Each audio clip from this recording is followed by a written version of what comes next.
Hola, buenas tardes a todos. En primer lugar, daros las gracias a todos vosotros por venir y también, como no, a los ponentes de la tarde de hoy y a la directora de Mutua Universal, a Sebastián Meseguer por parte de la inspección y a Sebastián García por parte de Mutua Universal como técnico. Bien, las jornadas que estamos esta tarde pues es una cosa que a todos nos afecta. Si bien es cierto que me imagino que cuando vamos a una inspección de trabajo, normalmente cuando hay temas de servicios de prevención, nos solemos llevar al servicio de prevención, pero eso nos lo dice para que por nuestra parte seamos conocedores y sepamos qué es la prevención de riesgos, que ya la sabemos, porque son muchos años en ejercicio todo, pero sí cómo se va actualizando y profundizando en este tema por parte de la inspección. Yo, con carácter previo, me gustaría hablaros desde la comisión de formación, pues que dentro de la documentación que se os ha entregado a todos vosotros hay unas próximas jornadas en uno de los documentos donde se están viendo todos los cursos que tenemos programados de aquí a enero del año que viene, y el objetivo nuestro es pues incrementar la formación cada vez más y con temas actuales y desde un punto de vista práctico, más allá, aparte de la teoría. La teoría está, yo siempre soy de los que pienso que la teoría está escrita, sabemos dónde tenemos que buscarla, pero nos gustan los cursos prácticos, que es al final lo que nosotros queremos llamar o denominar como talleres de trabajo, que es lo que entendemos que va a ser esta tarde. También veréis otro documento, que es este, que es un cuestionario de satisfacción, el cual a nosotros lo hemos puesto recientemente y nos está viniendo muy bien para evaluar los cursos que realizamos, si los estamos realizando bien o nos estamos equivocando. Sí os rogaría, en la medida de las posibilidades y al ser anónimo, que nos lo facilitéis para poder pues mejorar la calidad del servicio, que es de lo que se trata. Bien, por parte del Colegio de Graduados Sociales, recientemente firmamos un acuerdo con Mutua Universal y en ese acuerdo se establecía pues que nos comprometíamos ambas partes a dar formación, y esa formación pues nos da una serie de temarios y por parte de la comisión de formación pues nos decidimos una serie de cursos. El primero de ellos sí que comenzamos, y que me imagino que esto será fruto de una buena relación entre tanto Mutua Universal como el Colegio de Graduados Sociales, es dar esta formación hacia vosotros de forma gratuita, que es el objetivo, en los temas actuales que estamos teniendo en todos los despachos. Y a mí me gustaría, por no extenderme mucho, ceder la palabra en primer lugar a Miriam Serrano Guillén, directora de Mutua Universal en la región de Murcia. Gracias. Bueno, buenas tardes a todos. Estamos encantados de poder estar esta tarde con vosotros dentro del marco del acuerdo que acabamos de firmar, como ha comentado Mario. Este va a ser la primera ponencia que realizamos y que esperamos que os guste y que sea interesante, puesto que desde Mutua Universal pensamos que es bastante útil en vuestro colectivo. Y nada más, agradeceros que estéis aquí y me pongo a vuestra disposición pues, para cualquier cosa que podáis necesitar. Vale, muchas gracias, Miriam. Bien, el turno de la intervención va a ser no como pone ahí en los ponentes, sino al revés. Primero va a intervenir Sebastián García Galisteo, lo tengo a mi derecha, que es técnico en prevención de riesgos laborales de la Mutua Universal. Su exposición va a durar más o menos una hora, hemos dicho, y luego intervendrá Sebastián Meseguer, que yo creo que prácticamente todos lo conocemos. Entonces veremos las dos vertientes, la vertiente que nos compete, y luego llegará Sebastián y nos pondrá en nuestro sitio, o intentará. Bien, entonces yo, para no dilatarlo más, cedo la palabra. Eso sí, perdón, las preguntas sí nos gustaría, para no hacer esto muy extenso, porque a lo mejor muchas dudas o muchas preguntas se suelen resolver con las contestaciones que después se puedan dar entre las dos partes, que las preguntas se hagan al final. Con lo cual, lo dicho, ya cedo mi palabra a Sebastián García. Vale, gracias, Mario. Bueno, pues buenas tardes a todos. Bien, un poco mi parte de ponencia, que va a basarse pues, en los requisitos básicos que una empresa pues, en materia de prevención pues, tiene que tener. Esto, bueno, pues esta charla, esta actuación por mi parte, pues quiero también comentaros que se basa en la encomienda que el Ministerio de Trabajo nos faculta a las mutuas de accidentes de trabajo y enfermedades profesionales a trabajar y asesorar a nuestras empresas asociadas en materia de prevención de riesgos laborales y en apoyo y ayuda para la reducción de la siniestralidad. decir, esto es algo que no suele ser muy conocido, pues parece ser que con el Real Decreto de secesión de los servicios de prevención, pues toda la parte preventiva quedó, como digo, a los servicios de prevención ajeno, pero la Mutua de Centro de Trabajo seguimos teniendo la facultad y, como digo, la encomienda por parte del Ministerio de Trabajo de ayudar y asesorar a nuestras empresas asociadas en aspectos de prevención. Entonces, pues esta charla pues se enmarca dentro de esa labor de asesoramiento, tanto, como digo, empresas asociadas como entidades, en este caso como el Colegio de Graduados Sociales, se enmarca, como digo, dentro de esa labor de asesoramiento en prevención de riesgos laborales. Bien, bueno, pues el objetivo de la jornada, en este caso compartida por parte también de la Inspección de Trabajo, pues va a ser que se conozcan, repasar, aunque bueno, pues como comentaba también antes Mario, muy acertadamente, pues son aspectos que en la mayoría de los casos pues ya se suelen ir conociendo, pero bueno, pues muchas veces pues la actualización de la normativa, cambio de criterios técnicos conforme la normativa se ha ido desarrollando, pues yo creo que viene bien el repasarlos y el aclararlos en este caso. Entonces, pues bien, definimos las obligaciones de todos los intervinientes en prevención de riesgos laborales que puede haber en una empresa, que veremos que son bastantes, tanto obligaciones como responsabilidades. De ahí pues repasaremos los aspectos clave a tener en cuenta en una inspección de trabajo. Tocaremos muy sosalladamente los aspectos de empleabilidad, porque está enfocada la jornada a prevención de riesgos laborales. Y bueno, pues intentaremos también dar algún consejo en cuanto a cómo una empresa pues debe afrontar una inspección de trabajo. Bien, en cualquier inspección de trabajo relativa a prevención de riesgos laborales, pues teniendo en cuenta que la prevención, y así nos lo dice la Ley de Prevención del año 95, pues es algo que debe estar integrado dentro de lo que es toda la actividad de la empresa, pues claro, pues ahí encontramos pues eso, intervinientes desde el empresario, la dirección, la gerencia, dirección de recursos humanos, servicio de prevención propio si lo tuviera, técnico, trabajador designado si lo tuviera, si tiene una modalidad de servicio de prevención ajeno, pues el interlocutor de prevención, recursos preventivos si los hubiera, delegados de prevención, representantes de los trabajadores y luego pues la parte externa, pero también que interviene en la prevención de la empresa, como serán los servicios de prevención ajeno y en este caso también los asesores laborales. Bien, las obligaciones, bueno, pues básicamente son las de cumplir las funciones que la empresa le haya designado a todos los intervinientes que hemos visto antes. La normativa de prevención pues, establece una serie de obligaciones, pero esas obligaciones no son llevadas exclusivamente por el empresario. El empresario es el responsable de que se lleven a cabo, pero ni mucho menos él es la única persona encargada de llevarlas a cabo. Esto pues se trasvasa en una estructura organizativa a través del plan de prevención y bueno, pues cada una de los intervinientes que hemos visto anteriormente pues tendrá una serie de obligaciones con unas responsabilidades asignadas dentro de lo que es la empresa. Bien, esta parte de aquí, pues como aspectos iniciales a considerar antes de tener una posible inspección de trabajo, pues vemos los distintos tipos de inspección que podemos tener, ¿vale? Aquí lo que pasa es que estos aspectos, pues los pasamos un poco más para la parte de Sebastián Meseguer como inspector de trabajo, pues que mejor que luego comentarlos él por su parte. Bien, antes de tener una inspección, bueno, como se ha visto un poco brevemente antes, una inspección de trabajo normalmente pues nos viene que no nos avisa, ¿vale? Es decir, es algo que no...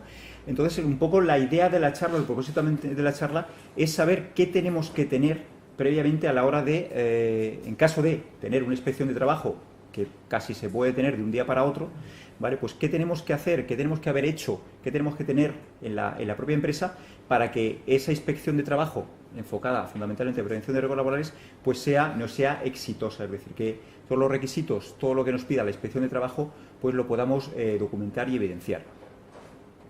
Bien, entonces intentaremos responder a todas estas preguntas, es decir, qué tenemos que hacer, cuándo lo tenemos que hacer, por qué lo tenemos que hacer, para qué y con quién lo tenemos que hacer. Bueno, pues es algo básico, ¿no? ¿Qué tenemos que hacer? Cumplir la ley. Pero la ley, pues si la conocemos, la ley 3195, toda la normativa posterior de desarrollo, tanto el reglamento de los servicios de prevención como todos los reales decretos, pues sabemos que es algo muchas veces ambigua, complicada de interpretar, entonces por eso vamos a dar unas pautas.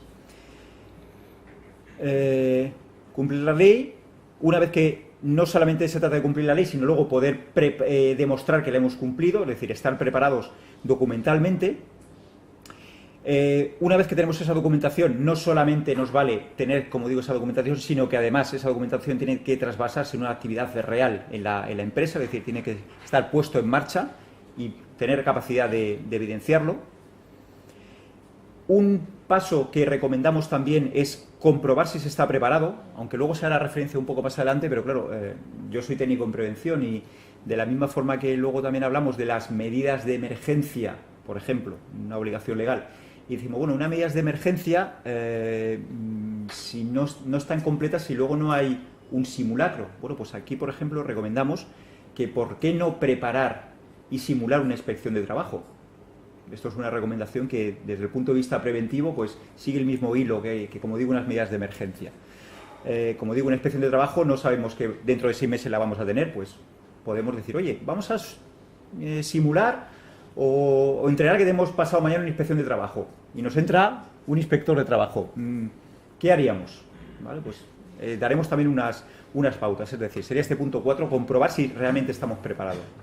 Pues esto es un poco como, siempre también un poco un símil que, disculpa Sebastián, si a muchos inspectores les gusta, esto es como la Guardia Civil, ¿no? Te para, llevas todo preparado, pero ves a la Guardia Civil y te pone nervioso y aunque lo llevas todo no eres capaz de sacar ni el carnet de conducir, ¿no? Pues aquí casi igual.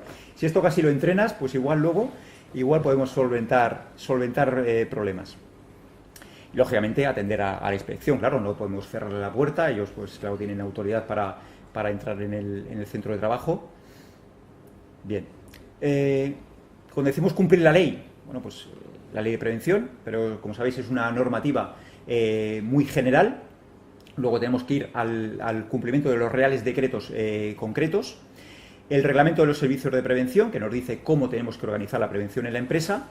Esos reales decretos más concretos, básicamente, como sabéis en prevención hay muchísimos, pero básicamente atañen al 99% de las empresas, estos que se señalan aquí, el 486, porque es de lugares de trabajo. Todo el mundo tiene un lugar de trabajo donde desarrollar la actividad. Si no es un lugar de trabajo fijo, es un lugar de trabajo, entre comillas, móvil. Ahí nos afecta el Real Decreto 1627 de construcción. El Real Decreto 1215, que es de equipo de trabajo. Alguna herramienta suele haber en los centros de trabajo.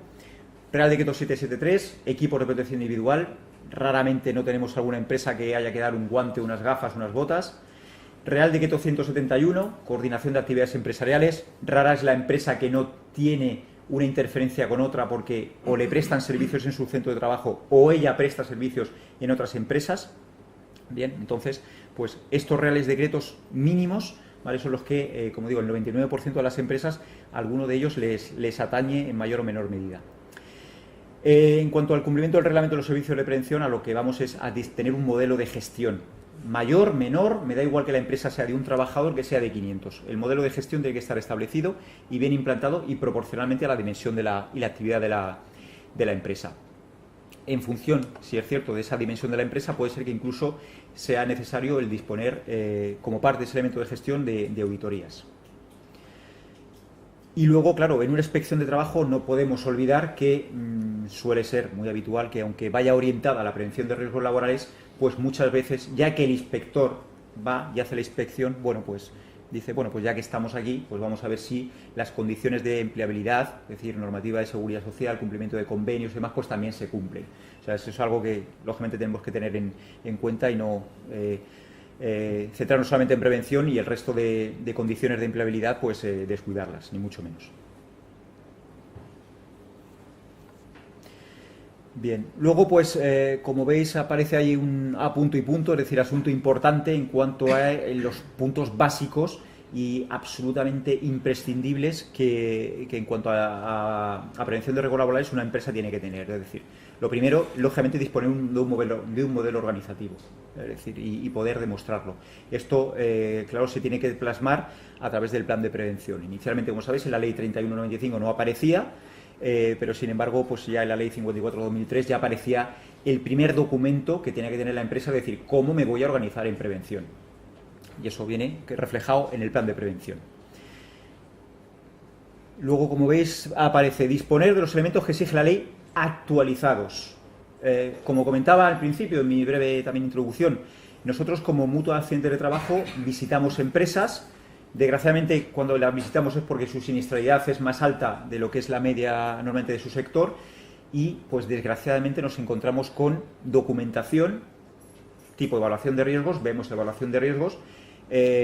No hace mucho, mi última o penúltima visita en una empresa no era de esta provincia, era de otra provincia, de mi ámbito de actuación, pero bueno, me sacaron una evaluación de riesgos y era del año 2003. La actividad de la empresa no tenía mucho riesgo, pero era del año 2003, actualizado, ¿vale? Es decir, ¿no ha variado nada la evaluación de riesgos del año 2003 en 14 años? Me extrañaría.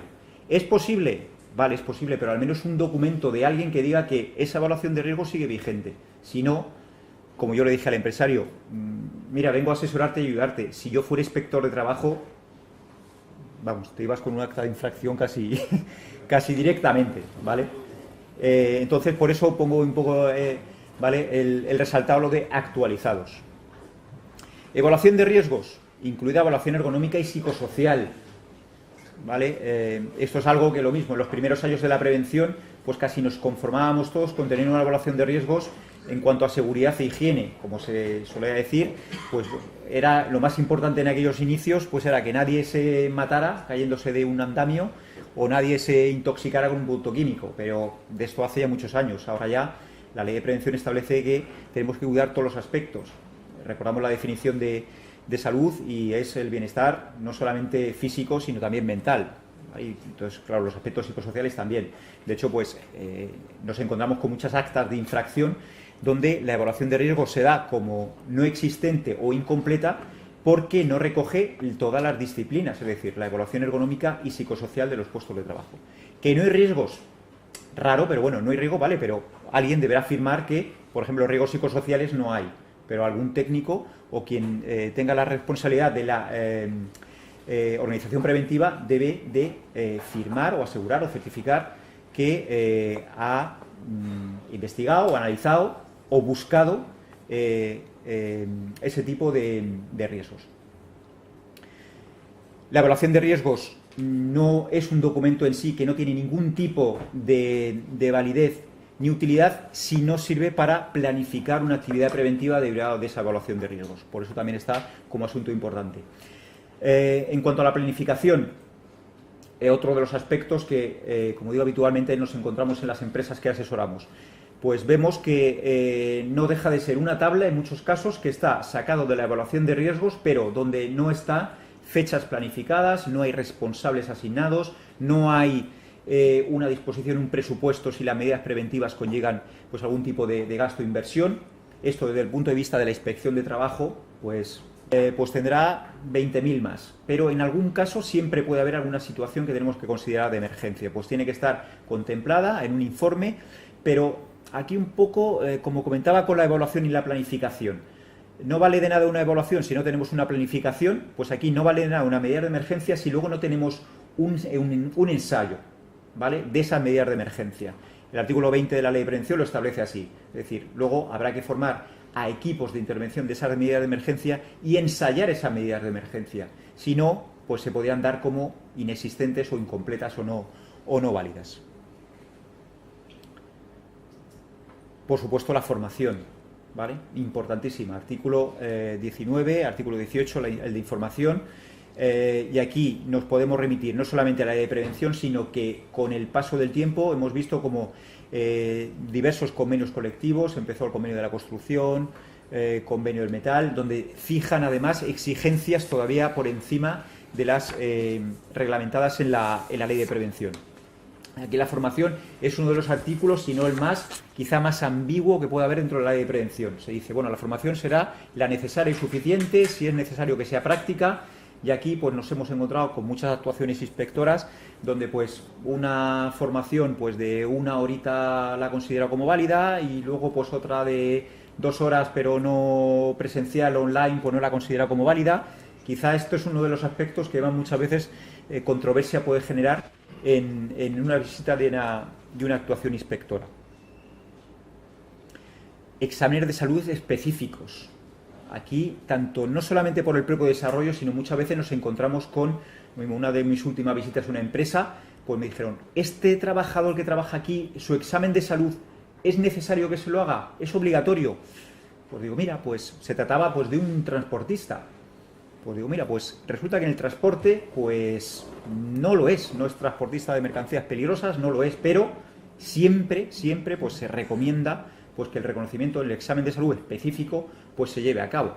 Lo mismo, es junto, por ejemplo, la formación, otro de los aspectos bastante ambiguos en cuanto a cuándo es exigible, cuándo no. Hay también muchas veces que tenemos un poco dudas. Ahí sí que hay casos donde es más o menos claro, pero hay otras veces donde pues un poco la cosa no está tan clara. Bien, en cuanto a, para repasar, ¿vale? Lo que estábamos organizando, entrar un poquito más en detalle en algún aspecto. Por ejemplo, en el modelo organizativo. Decíamos que era absolutamente exigible desde la Ley 54/2003 la existencia del plan de prevención. Y el plan de prevención es un documento donde tiene que establecer muy claramente cómo la empresa está organizada, qué funciones, qué responsabilidades va a tener el propio personal de la empresa, o si es agente externo, en este caso servicio de prevención ajeno, pues qué actividades son las que va a cumplir. El plan de prevención debería, a través de ese modelo organizativo con las funciones y responsabilidades asignadas, debería buscar la integración de la prevención. Al fin y al cabo también es uno de los mandatos de la Ley de Prevención. Ese plan de prevención debe registrar un mínimo de procedimientos implantados. Porque son procedimientos que en ningún sitio dice cuál es el índice de un plan de prevención. Pero lo que sí nos va a ayudar el plan de prevención es a cumplir las obligaciones que luego sí la ley de prevención nos va exigiendo. Por ejemplo, análisis de accidente. La ley de prevención nos dice que cuando en una empresa se produce un daño a la salud de los trabajadores, el hecho que ha causado ese daño, y ojo, aquí quiero hacer una puntualización, no solamente una baja, sino incluso un sin baja, se produce un daño al trabajador. Entonces, lo mismo, en esta labor de asesoramiento que hacemos, pues decimos, bueno, mínimo, lógicamente los accidentes con baja los tienes que tener analizados, pero los sin baja empieza a analizarlos también. En ningún sitio dice que los sin baja no los tienes que analizar. Por un criterio, primero, que la ley de prevención no discrimina entre con baja o sin baja, y luego al fin y al cabo también es un criterio técnico. Con el análisis del accidente, lo que la empresa tiene que buscar es buscar la causa de ese accidente para evitar su repetición. Lo que hoy ha sido un accidente sin baja, que si ha sido sin baja es que no ha sido pues muy grave y no incapacita al trabajador para volver al día siguiente a trabajar, pero quién sabe si se repite ese accidente, igual sí que puede originar un accidente pues ya incapacitante, con baja, incluso grave o muy grave. Esto lo digo, una puntualización. De hecho, la inspección de trabajo, que es lo que habitualmente, si aquí Sebastián digo algo tal, pues me puede lógicamente corregir. Pues habitualmente lo que nos encontramos es que mínimo, no solamente la inspección de trabajo, sino las distintas autoridades e institutos autonómicos pues piden los con baja. Pero realmente pues y preventivamente y legalmente, pues el que se pidan los sin baja a nadie debería de extrañarle. Visitas de seguridad a cargo de la línea de mando. Aquí ya no aparece el A punto y punto, ¿vale? Porque no está tan importante, no es que no sea importante, sino no es tan relevante porque tampoco viene como un punto de obligación legal, no hay un artículo explícitamente en la ley de prevención respecto a esto, aunque sí que la obligación del invigilando por parte del empresario pues se puede llevar a cabo a través de estas visitas de seguridad o observaciones de trabajo, y aquí buscando la integración, pues lo suyo es que sea pues mando intermedio quien lo haga, porque bueno, pues entiende que una visita de seguridad es algo más o menos cíclico, repetitivo, periódico, lo suyo es que esté procedimentado, y claro, para esto no vamos a llevar al servicio de prevención cada 15 días o un mes que me haga una visita de seguridad. Seguramente estarán encantados, pero nos va a generar una facturación aparte y a lo mejor pues igual la empresa no está por la labor. Bien, comunicados de riesgo, esto sí que es una de las obligaciones, ¿vale? Que los trabajadores pues tienen que hacer como de las entre comillas, pocas obligaciones que sí que tienen los trabajadores de hacer hacia su empresa. También tiene que haber, por tanto, un procedimiento implantado en el plan de prevención. Por ejemplo, un modelo, ¿vale? Oye, si alguien detecta un riesgo, ¿cómo me lo traslada a la empresa? Tenemos un sistema informático porque todos estamos en una oficina, tenemos un taller y lo hacemos con una hojita. ¿Cómo queda evidencia de ese comunicado de riesgo? Pues también tendría que estar establecido en el plan de prevención. Procedimiento de seguros de trabajo en aquellas operaciones que pueden originar accidentes graves. La formación, siempre buscando esa integración de la prevención, pues lo suyo es que sea también a través de la línea de mando. No la formación quizá completa de los riesgos del puesto de trabajo, porque aquí seguramente la empresa, como es normal, estaremos en una pyme, pues no tendremos a personal con la cualificación necesaria como nos exige la ley de prevención, es decir, un titulado a nivel intermedio, a nivel superior, pero sí que la formación del día a día, la información del día a día, sí que quién mejor que quien está en la empresa, el mando intermedio, que quien está en la empresa todo el día. Procedimiento de selección de personal. A ver, tenemos requisitos preventivos en cuanto a la ley de prevención nos dice que el trabajador, por ejemplo, tiene que estar informado de los riesgos de su puesto de trabajo antes de que empiece a desarrollarlo. El examen de salud lo tiene que hacer, pues, teóricamente, antes o a la mayor brevedad posible de su incorporación al puesto de trabajo. ¿En cuántas empresas? Pues nos encontramos con que el trabajador pues lleva ya un mes, mes y medio trabajando, 2 meses, nadie lo ha formado, no tiene examen de salud. Bueno, si tiene un accidente, claro, nosotros, como digo, asesoramos empresas y como mutua de accidentes de trabajo, pues alguna vez nos ha llegado algún trabajador que el mismo día que se ha incorporado a trabajar ha tenido un accidente y ese trabajador estaba sin formación y estaba sin examen de salud. Entonces, la inspección creo que no discrimina, si llevas un día no te sanciono, si llevas una semana sí. Yo creo que no, va a ser que no. ¿Tienes la formación? ¿Cuánto tiempo llevas? Un día, 6 horas, da igual, la tienes que tener antes. Porque se puede entender que a lo mejor la falta de formación o una no aptitud de ese trabajador como requisito físico al puesto de trabajo ha sido el desencadenante, el motivante del accidente de trabajo. Quizás sí, quizá no, pero como no lo tiene, pues la duda queda ahí. Entonces, pues la empresa puede tener problemas. Si tenemos un procedimiento en el plan de prevención donde establece que cuando yo voy a contratar a alguien, normalmente no me llega y aparece, sino que una semana, 2 semanas. También sabemos que hay actividades que a lo mejor la urgencia o la premura o el alta es quizás sector agrario, pues es un poco más rápido. Pero bueno, si esto tenemos previsto para anticiparnos a la mayor antelación posible. Oye, yo sé que la semana que viene voy a necesitar a 10 personas y si lo tengo hablado con el servicio de prevención ajeno, que cada vez que contrato a una persona o un grupo de 10 personas me van a venir a formarlos, pues oye, igual que yo ya tengo claro que voy a necesitar 10 personas, ¿por qué no aviso a mi servicio de prevención y le digo, a lo mejor el mismo día es imposible, pero si no el mismo día, al día siguiente? Al fin y al cabo, estamos trabajando con riesgos y de lo que se trata es de disminuir la probabilidad. Si yo los formo al día siguiente, pues mejor que no formarlos a la semana siguiente, por ejemplo. Y esto, como siempre, pues en un procedimiento dentro del plan de prevención. Procedimiento de compras. Hemos hecho referencia antes al Real Decreto 1215 de equipos de trabajo.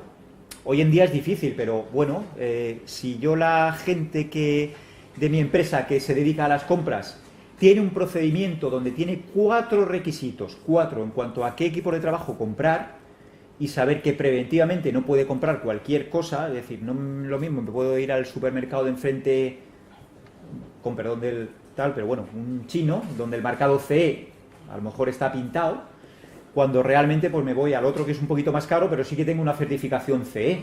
Entonces, a lo mejor esto no lo hace en el servicio de prevención ajeno, ni lo hace el interlocutor de prevención de la empresa, lo hace una persona que se encarga de compras, pero no sabe prevención. Pero si tiene un procedimiento dentro del plan de prevención y dice, que tengo un procedimiento que me dice que antes de comprar algo, al distribuidor, al fabricante, como se dice la ley de prevención, me tiene que dar su certificado de conformidad de que este equipo pues es seguro. Si son 4 cosas lo que tiene, su manual de instrucciones en idioma que se entienda, no me vale cualquier idioma, es decir, que luego yo lo pueda traspasar a los trabajadores.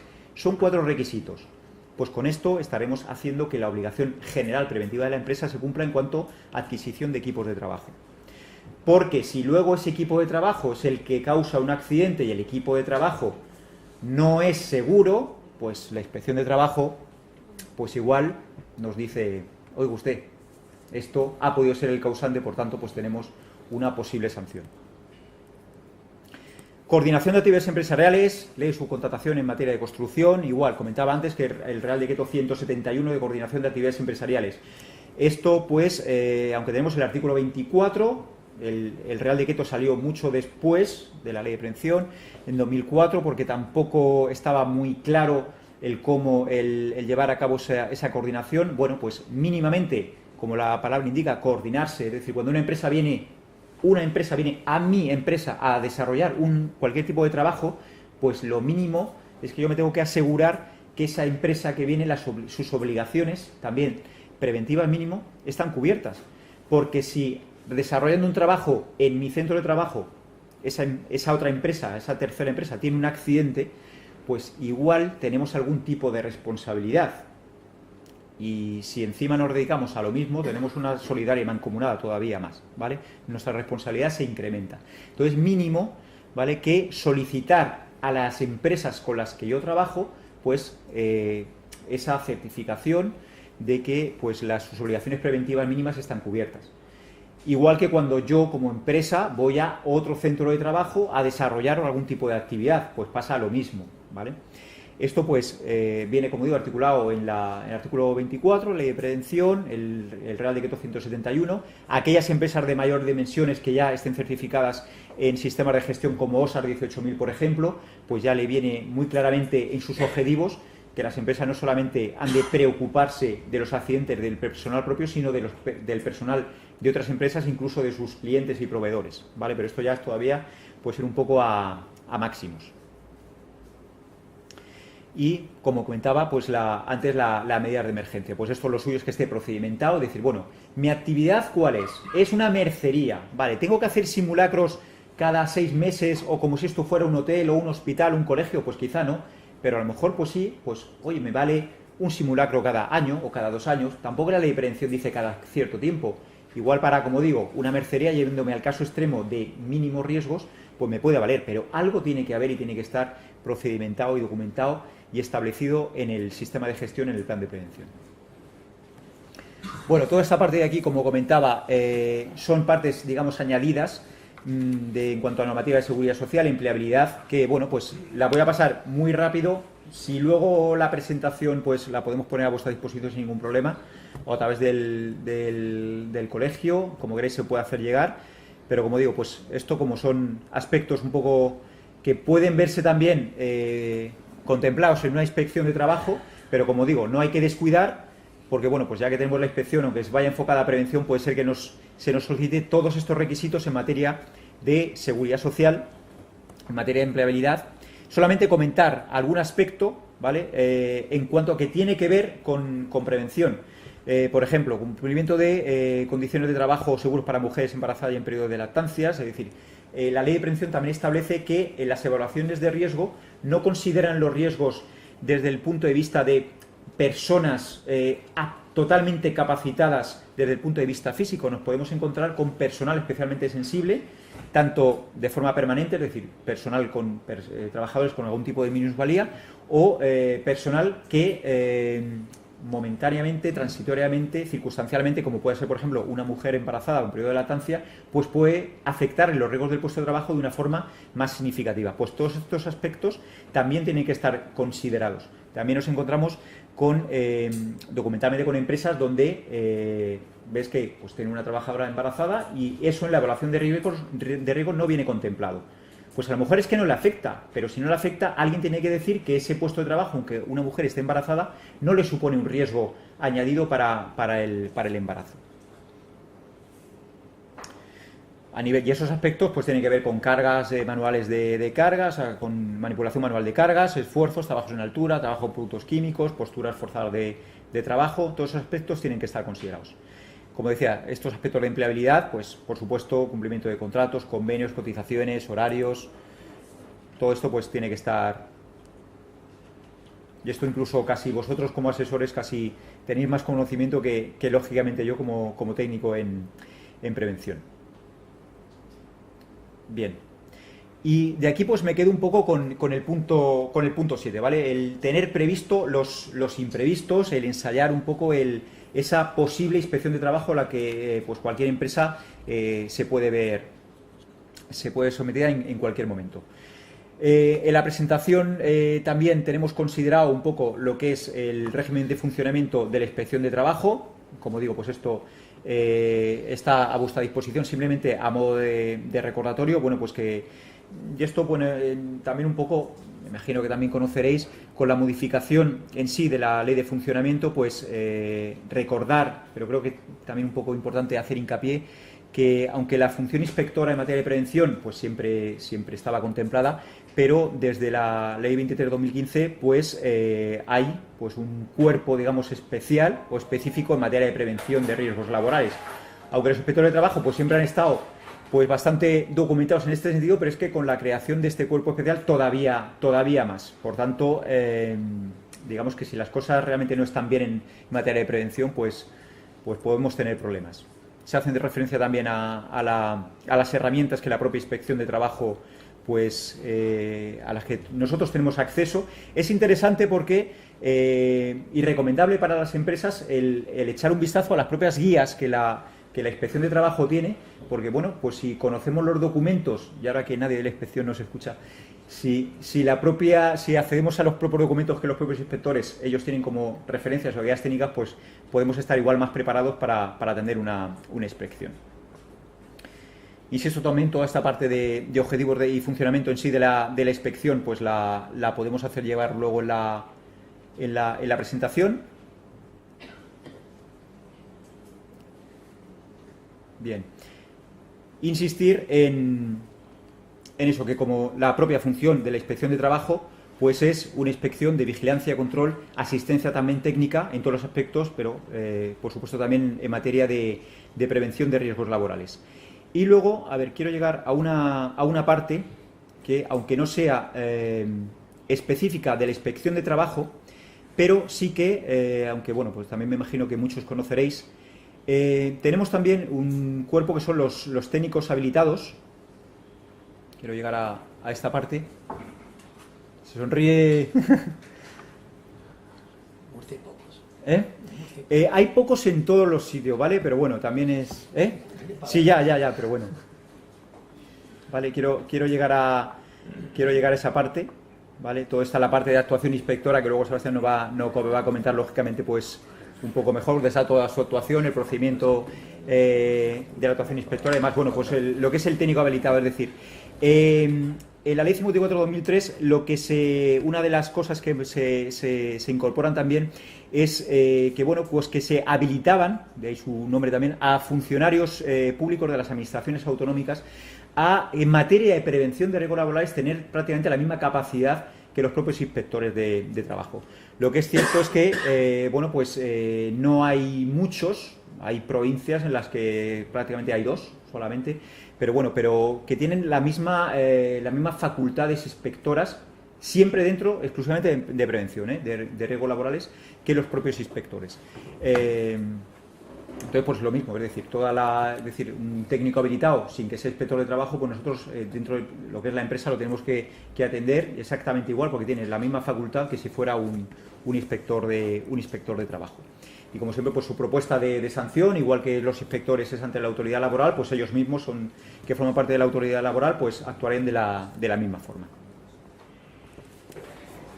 Por supuesto, bueno, disculpar, el último párrafo, pues lo mismo, con sus informes tienen la misma presunción de certeza que puede pasar como el caso de la actuación inspectora y demás, es decir, exactamente igual, ¿vale? Aquí otra vez hago referencia un poco a las herramientas. Esto está todo en la página web de la Inspección de Trabajo, ¿vale? Podéis, como digo, pues ver los propios documentos de la inspección. Son guías, además, específicas, como vienen, por ejemplo, aquí, ¿vale? En cuanto a materia de gestión de la prevención. Yo, por ejemplo, no es porque no me la he tenido que preparar para esta charla. Yo, una guía que llevo constantemente para mi asesoramiento a las empresas es la guía para los informes de análisis de accidentes de trabajo. Y es la propia referencia que llevo para asesorar a las empresas. Es su propia guía. Es que en ese sentido pues es bastante buena. Y luego ya, en función de la actividad de la empresa, pues ya me voy, lógicamente, pues a aquellos aspectos concretos, como puede ser pues espacios confinados, si trabajar en amianto. Si fuera empresa de trabajo temporal, tenemos una guía, ¿vale? Tanto de empresa usuaria, a la que pues creo que ahora Sebastián va a hacer alguna mención específica. Pues eso, claro, si tenemos una empresa que es usuaria de empresa de trabajo temporal, pues qué menos que decirle, oye, mira, aquí tienes esto, pues léetelo para ver si efectivamente lo cumples, porque si cumples esto, la inspección te va a pedir exactamente esto porque es su propia guía. ¿Vale? En materia de construcción, buques de pesca, ¿vale? Pues como digo, pues tenemos toda esa relación de guías y protocolos editados por la propia inspección. Bien, criterios técnicos. Es decir, tenemos, la verdad es que, por ejemplo, un aspecto, hoy en día sí que ya está un poco más o menos claro, pero cuando salió a raíz de la Ley 54/2003, que la presencia de recursos preventivos en las empresas, ya la propia inspección ya en mayo de 2010 pues apropió su propio criterio técnico, y bueno, pues qué mejor que seguir el suyo de aquel, en este caso, interviniente, que es la inspección, que puede visitarnos y requerirnos aspectos relacionados con los recursos preventivos en las empresas. ¿Vale? Entonces, como digo, pues insisto, lo tenemos en la presentación. Vale, y ya, pues para terminar, que no me quiero extender, voy a ver si puedo tardar un poquito menos de una hora para dejar un poquito más tiempo luego para el debate. Insistir un poco en lo que comentaba al principio. Aparte de todo esto, ¿vale? De repasar estos aspectos, un consejo es el poner en marcha y ensayar, digamos, pues toda esta no previsible, lógicamente, pero no programada inspección de trabajo que nos podemos encontrar en cualquier momento. Entonces, pues el saber el quién, cómo, dónde desarrolla la actividad preventiva en la empresa, cuáles son mis aspectos débiles en la gestión. Puedo incluso procedimentar una inspección de trabajo a nivel incluso de decir, oye, si ahora mismo entra un inspector de trabajo, ¿qué persona de la empresa le va a atender? Porque igual, pues, no es conveniente o no recomendable que sea cualquiera, sino que hay una persona que pueda atender convenientemente al inspector de trabajo. Insisto otra vez un poco en el ejemplo de cuando nos para un guardia civil en la carretera, a lo mejor llega una persona que le viene aquello y se pone nervioso, no enseña o no lo que el inspector de trabajo no le solicita, y resulta que sí lo tenemos, pero porque quien no se atiende convenientemente, pues luego tenemos que un poco el intentar justificar lo que sí tenemos pero no se ha atendido convenientemente. Entonces, por eso, pues el consejo un poco de procedimentar la inspección de trabajo como si fuera, no incorporarlo en la medida de emergencia de prevención de riesgos laborales, lógicamente, pero sí como una incidencia más o una casuística más que se nos puede dar, y bueno, pues el tenerlo presente e intentar eso, el anticiparnos a lo que pudiera pasar. Y por mi parte, pues no quiero, como digo, quería tardar un poquito menos para dejar un poquito luego más tiempo al debate. Vale, gracias. Vale, pues muy bien, muchas gracias por tu exposición, Sebastián. A mí me han surgido muchas dudas, con lo cual es bueno, y ahora llega la segunda parte, que es qué opina la Inspección de Trabajo, cómo cree ellos la Inspección de Trabajo que se debe de preparar y cuáles son los problemas que afrontamos los profesionales de la Inspección de Trabajo y cómo debemos de afrontarlos. Y por ello, Sebastián, te damos las gracias de antemano y te toca tu turno. Bueno, muchas gracias. Buenas tardes. Bueno, en primer lugar, agradecer a los organizadores de este curso, a la Mutua y especialmente al Colegio de Graduados, que han querido contar con la participación de la Inspección de Trabajo. Daros las gracias en nombre de la institución y daros las gracias en nombre de personal, porque siempre es un placer colaborar con el colegio, que como siempre es pionero en este tipo de actividades. Cuando nos planteamos el tema de la inspección de trabajo, la prevención de riesgos laborales y el trabajo de los graduados sociales, bueno, tradicionalmente ha habido gente que entendía que por un lado estaba lo que era el asesoramiento laboral de una empresa y por otro lado estaba el asesoramiento en prevención de riesgos laborales, normalmente gestionado a través de un servicio de prevención ajeno. Inspecciones de las que a lo mejor pues te viene el asesor laboral y te trae en un USB o en una carpeta, aquí te traigo lo de prevención, a mí pregúntame por las nóminas y los contratos de trabajo y todo el tema laboral, porque la prevención la lleva el servicio de prevención ajeno. Yo lo entiendo porque van saturados de trabajo, porque se paga mal y es difícil abarcar todos los temas, porque además no está ni valorado por los clientes y mucho menos pagado. Pero en una sociedad en la que tenemos un sistema de relaciones laborales complejo y moderno, pues es muy difícil separar estas facetas. No hay más que ver de dónde viene el derecho del trabajo, es decir, la primera norma de derecho laboral, ¿cuál es? La ley de la silla. ¿Y eso qué es? Derecho de prevención de riesgos laborales. Es muy difícil decir yo voy a llevar lo laboral y no voy a llevar la prevención de riesgos laborales. ¿Cómo voy a gestionar una baja por un riesgo ante el embarazo si no sé diferenciar un riesgo durante el embarazo o un embarazo que tiene riesgo no asociado al puesto de trabajo? ¿Cómo voy a asesorar a mi clienta que contrate a un menor de edad si no sé que tienen prohibido el trabajo nocturno y yo tengo un kebab? Pues es difícil. Es tan difícil que va a devenir en un asesoramiento de inferior calidad, evidentemente, que si tengo unas nociones básicas de prevención de riesgos laborales. No se puede pretender, evidentemente, saber de todo ni ser un especialista en todo, pero hay que tener unos puntos básicos que me salten unas alertas cuando yo tengo una inspección de trabajo, no depender de qué me va a decir el servicio de prevención de riesgos laborales, sino yo saber que puede haber unos defectos en mi empresa. Entre otras cosas, porque no nos engañemos, si yo meto la pata no te lo cuento. Si yo he hecho mal la evaluación de riesgos laborales, a lo mejor no se lo cuento a mi cliente.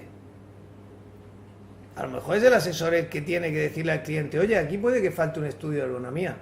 Porque es difícil que el servicio de prevención te diga, no, es verdad, no te lo he hecho y te lo tenía que haber hecho, págame. Pues es difícil, hay que ser demasiado honesto. De ahí que yo entiendo que hay que tener unos warnings, unas alertas, unas nociones que nos salten las alertas. No podemos saber de todo, pero que al menos de la tarde de hoy pues nos vayamos con unas alertas. Yo os voy a hablar de una serie de cuestiones, unas se quedarán, otras no, pero ahí están, ¿vale? Preguntábamos antes por qué puedo tener una inspección de trabajo. Pues bueno, eso es, podríamos decir que cuestión de azar o cuestión de entrar a veces en la rueda de la administración pública, porque a veces entras y tienes 15 inspecciones seguidas en 15 años o puedes estar 20 años sin tener una inspección de trabajo, eso lo sabéis vosotros perfectamente. La ley que me dice que se actúa de oficio, siempre la inspección de trabajo actúa de oficio y puede ser por orden superior o una orden que da jefatura, el inspector para actuar, solicitud de otros órganos, de otros organismos administrativos, pues por ejemplo, siempre que hay un accidente de trabajo judicializado, la ley de jurisdicción social dice que se solicita un informe de inspección de trabajo. Vas a tener una inspección de trabajo, porque nos lo va a solicitar el juez. Pero el catálogo se amplía mucho.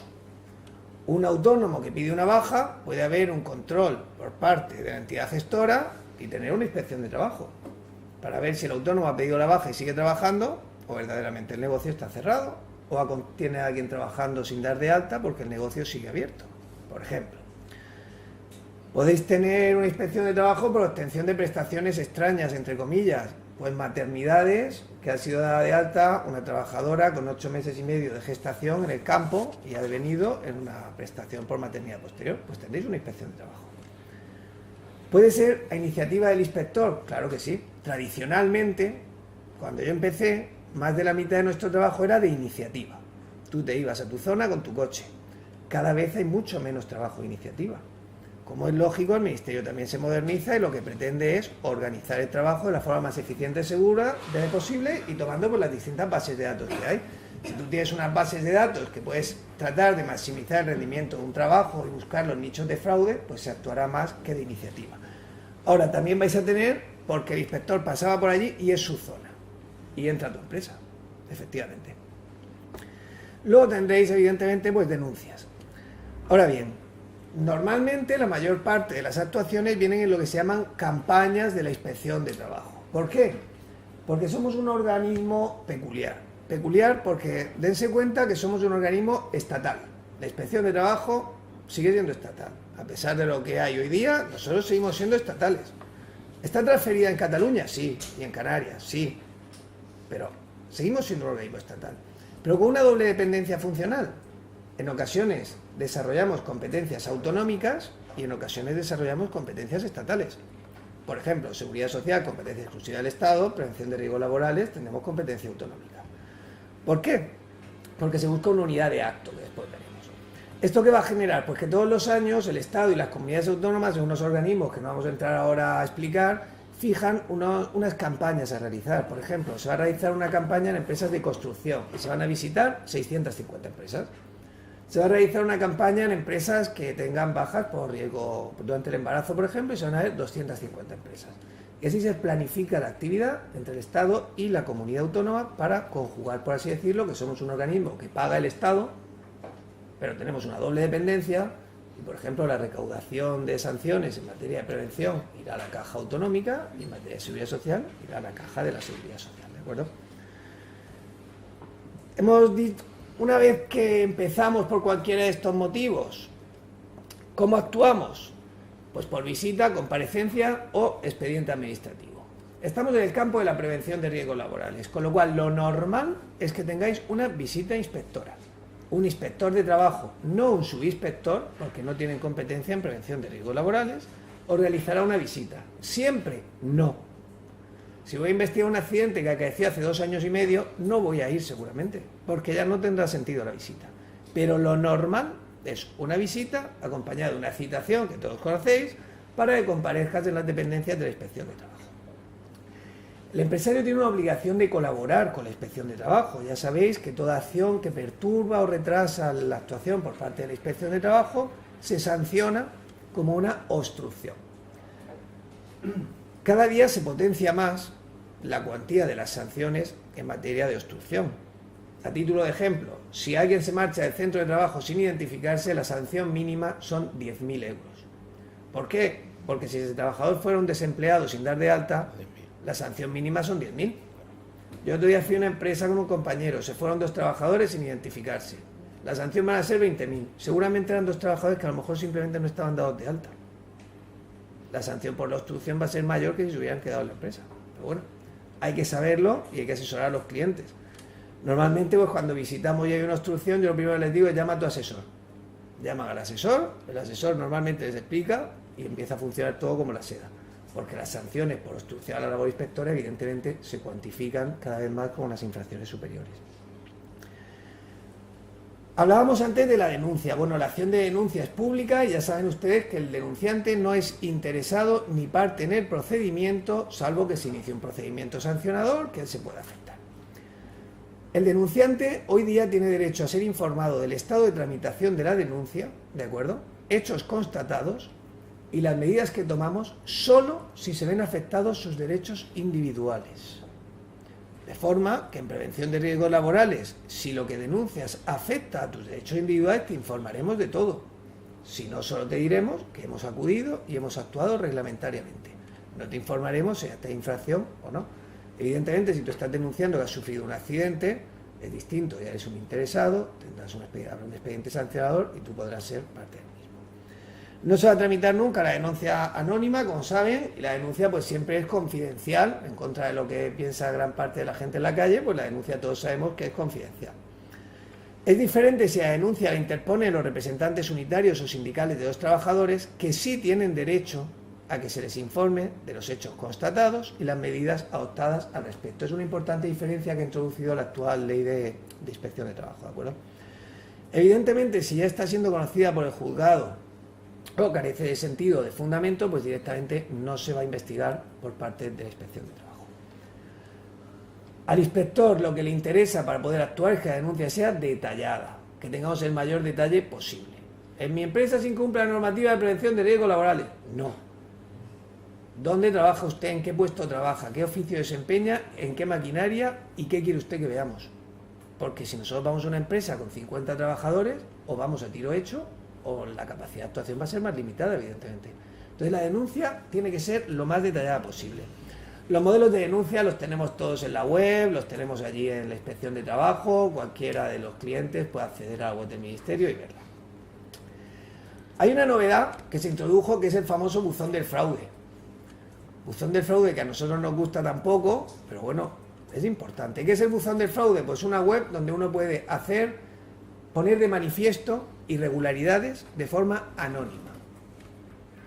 ¿Es una denuncia? No. Y como no es una denuncia, no te vamos a contestar. Entre otras cosas porque es anónimo. Pero es que tampoco estamos obligados a atenderla. Y eso sí es importante. Si tú quieres que se atienda tu caso, pon una denuncia. Si tú lo pones en el buzón del fraude, depende de las circunstancias que denuncies, de si es una empresa que tiene varias anotaciones en el buzón del fraude, si es un tema que se considera especialmente peligroso, etcétera, etcétera. Ya se decidirá por jefatura si se actúa o no en las del buzón del fraude. Por tanto, la denuncia siempre actuamos, el buzón del fraude no siempre actuamos, ¿de acuerdo? Entonces uno se pregunta, ¿por qué tengo la inspección de trabajo? Pues por infinidad de motivos. Es que es muy difícil decirte, si haces esto no vas a tener una inspección de trabajo. Puedes tener una inspección de trabajo por muchísimos motivos. Pero es que luego esto lo tenemos que enlazar con el principio de unidad de acto de la inspección. ¿Qué significa esto? Nosotros podríamos tener, como en otros países, una inspección de trabajo de seguridad social, otra inspección de trabajo de extranjería, otra inspección de trabajo de laboral y otra inspección de trabajo de prevención de riesgos laborales. 4 funcionarios distintos, cada uno dependiendo, uno de la delegación del gobierno, el de extranjería, otro del Estado, el de seguridad social y otro de la comunidad autónoma de prevención de riesgos laborales. Perfecto. Pero cuando se nos mata un tío que se cae de un edificio, ¿qué van? 4 funcionarios. No, yo vengo a ver si hay garantía, si no he estado de alta, me da igual. Pues es un sinsentido. En España se opta por un principio de unidad de acto, que es un único funcionario, va a supervisar el cumplimiento de la legalidad de distintas materias, distintas parcelas, aunque sean competencia de distintas administraciones públicas. Y ese es el sistema que seguimos en España. Esto además va a traer una derivada. Yo puedo ir a tu empresa a verificar si cumples con el 2% de contratación de trabajadores minusválidos. Pero como inspector de trabajo, ya que estoy allí, te voy a pedir la evaluación de riesgos laborales para saber si estás contemplando las especialidades que tienen que tener esos trabajadores minusválidos. ¿De acuerdo? Yo puedo ir a tu empresa, por ejemplo, este año, pues supongo que todos recordaréis la campaña que hemos hecho en el campo con las furgonetas que llevaban trabajadores a las fincas agrícolas. En esa campaña se han levantado actas de infracción por cesión ilegal de mano de obra, falta de alta, formación en prevención de riesgos laborales, vigilancia de la salud, tiempo de trabajo, fraude en la contratación e impago de salarios. En la misma visita, en la misma actuación y por el mismo funcionario. El pobre que iba en la furgoneta no se imaginaba lo que le iban a pedir, evidentemente. Quiero decir, tú no te puedes imaginar, nunca vas a saber si una inspección que empieza por seguridad social, una vez iniciada por un inspector, va a derivar a unas materias de prevención de riesgos laborales. Hay que traer a colación el tema de los técnicos habilitados, que no puedo evitarlo. Los técnicos habilitados no pueden proponer sanciones. Los técnicos habilitados nos tienen que requerir a la empresa para que subsane. Y si la empresa no subsana, tienen que remitir el informe al inspector de trabajo. Y nosotros proponemos la sanción. Porque si no generaríamos un cuerpo paralelo de inspección de trabajo. Y de eso no existe. ¿Vale? Se ha creado una escala especial de subinspectores de prevención de riesgos laborales que en teoría, con el tiempo, tendrán eficacia. Ahora mismo creo que hay una oferta de empleo público, no sé si son de 60 plazas para toda España, ¿vale? Habrá que ir viendo cómo se integra esa escala, porque en teoría va a ser un apoyo técnico a la actuación de los inspectores, que pues la mayoría venimos de una rama jurídica y luego hemos hecho una formación técnica, pero ellos son de formación técnica pura y dura, ¿de acuerdo? Se busca ingenieros, se busca formación más de carácter técnico. Por tanto, el por qué pues es muy difícil saberlo. Entonces vamos a ponernos en que ya te ha llegado el inspector, ya has tenido la desgracia de que ha llegado el inspector a tu empresa. Pues yo lo que os quiero decir es las 4 cosas que os vamos a pedir siempre. 4 cosas que es imposible que no te pida, salvo que me equivoque. Organización de la prevención. ¿Cómo tienes organizada la prevención? Integración de la prevención, evaluación y planificación. Y luego es raro que no te pida formación e información, vigilancia de la salud y si hay un accidente de trabajo, que te voy a pedir también.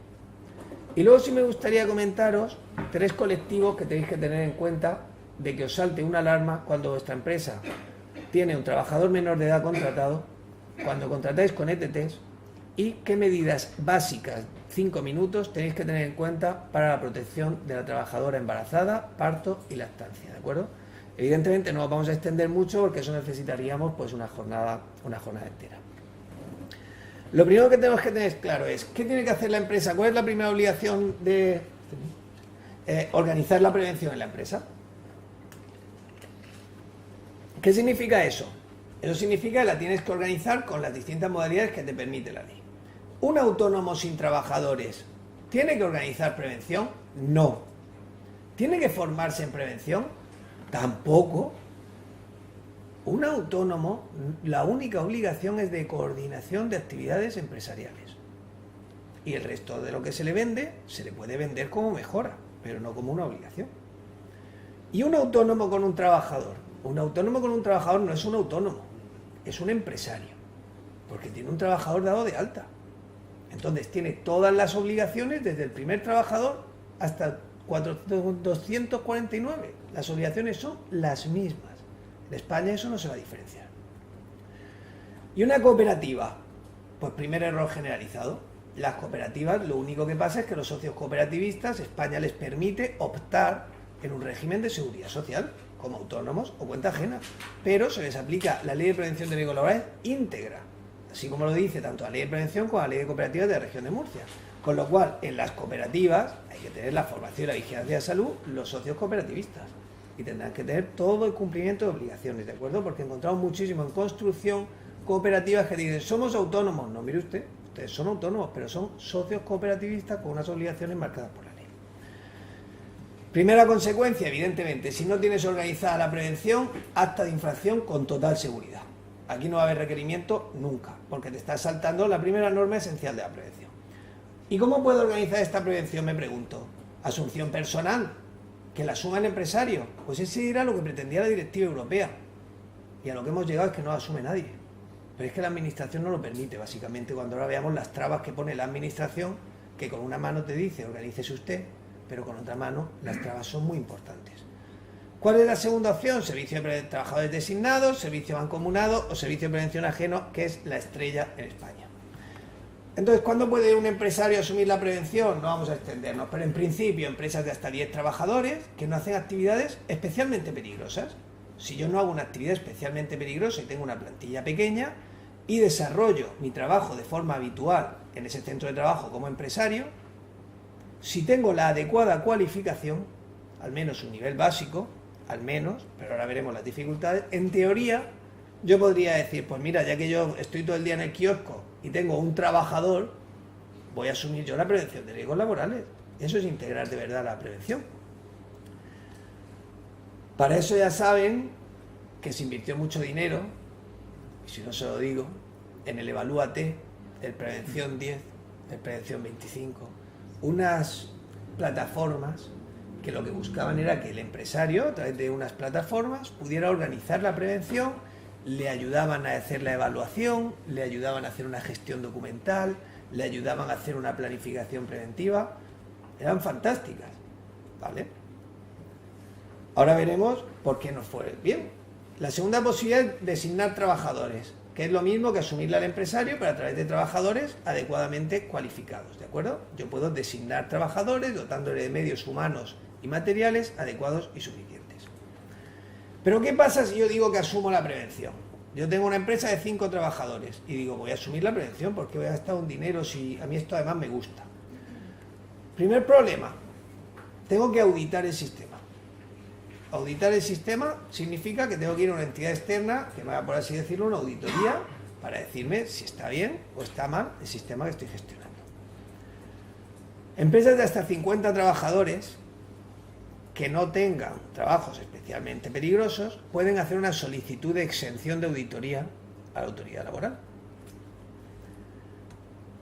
Esa solicitud de exención se pide un informe a la Inspección de Trabajo.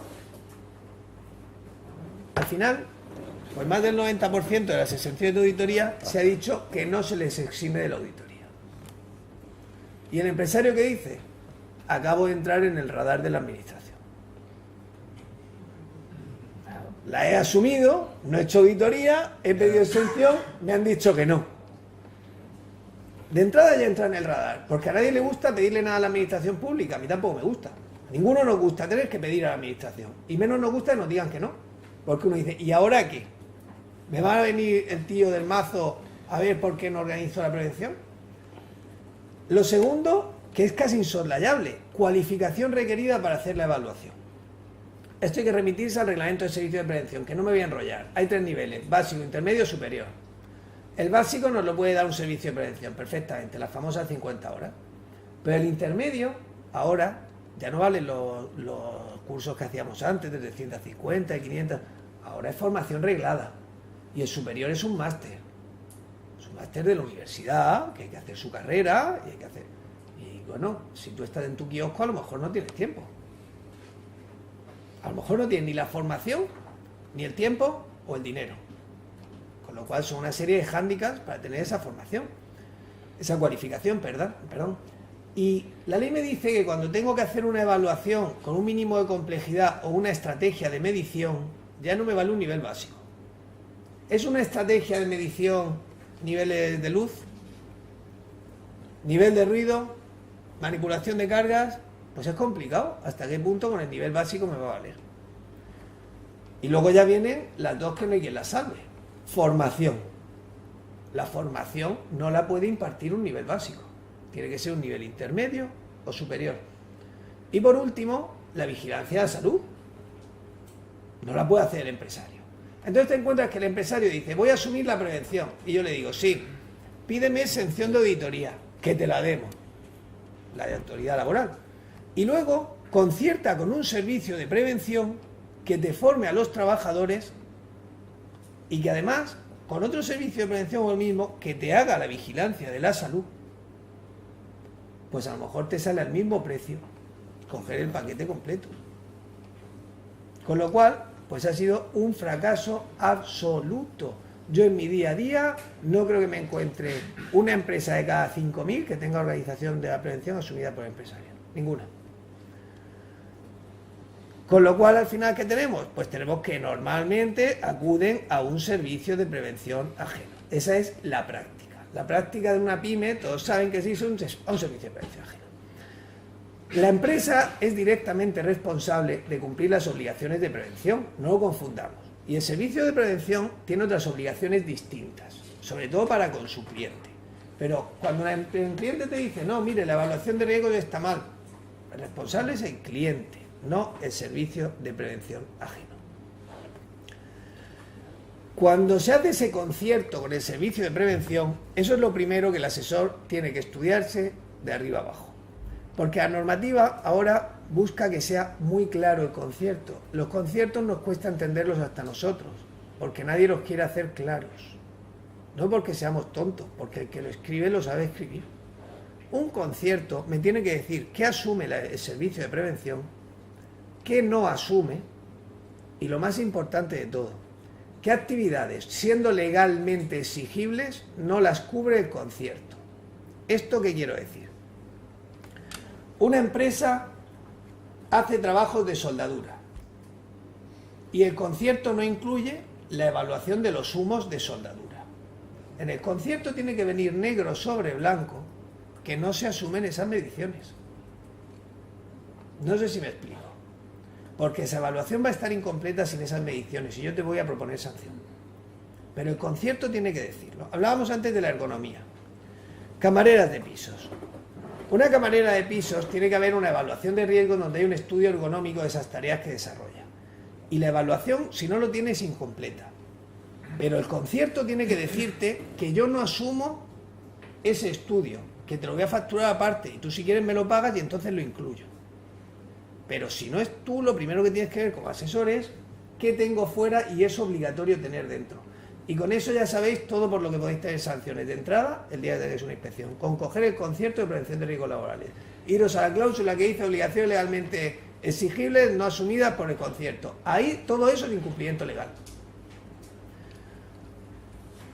Lo segundo que tendrán que hacer... Lo segundo que tendrá que hacer, evidentemente, la empresa será la integración de la prevención, que ya ha comentado Sebastián, que básicamente pues, es integrar la prevención en todas las estructuras organizativas de la empresa. Es fundamental, parece, en la práctica, pues esto bien no lo hace nadie. De entrada, cuando veáis un modelo de integración de la prevención con el sello del servicio de prevención, malo.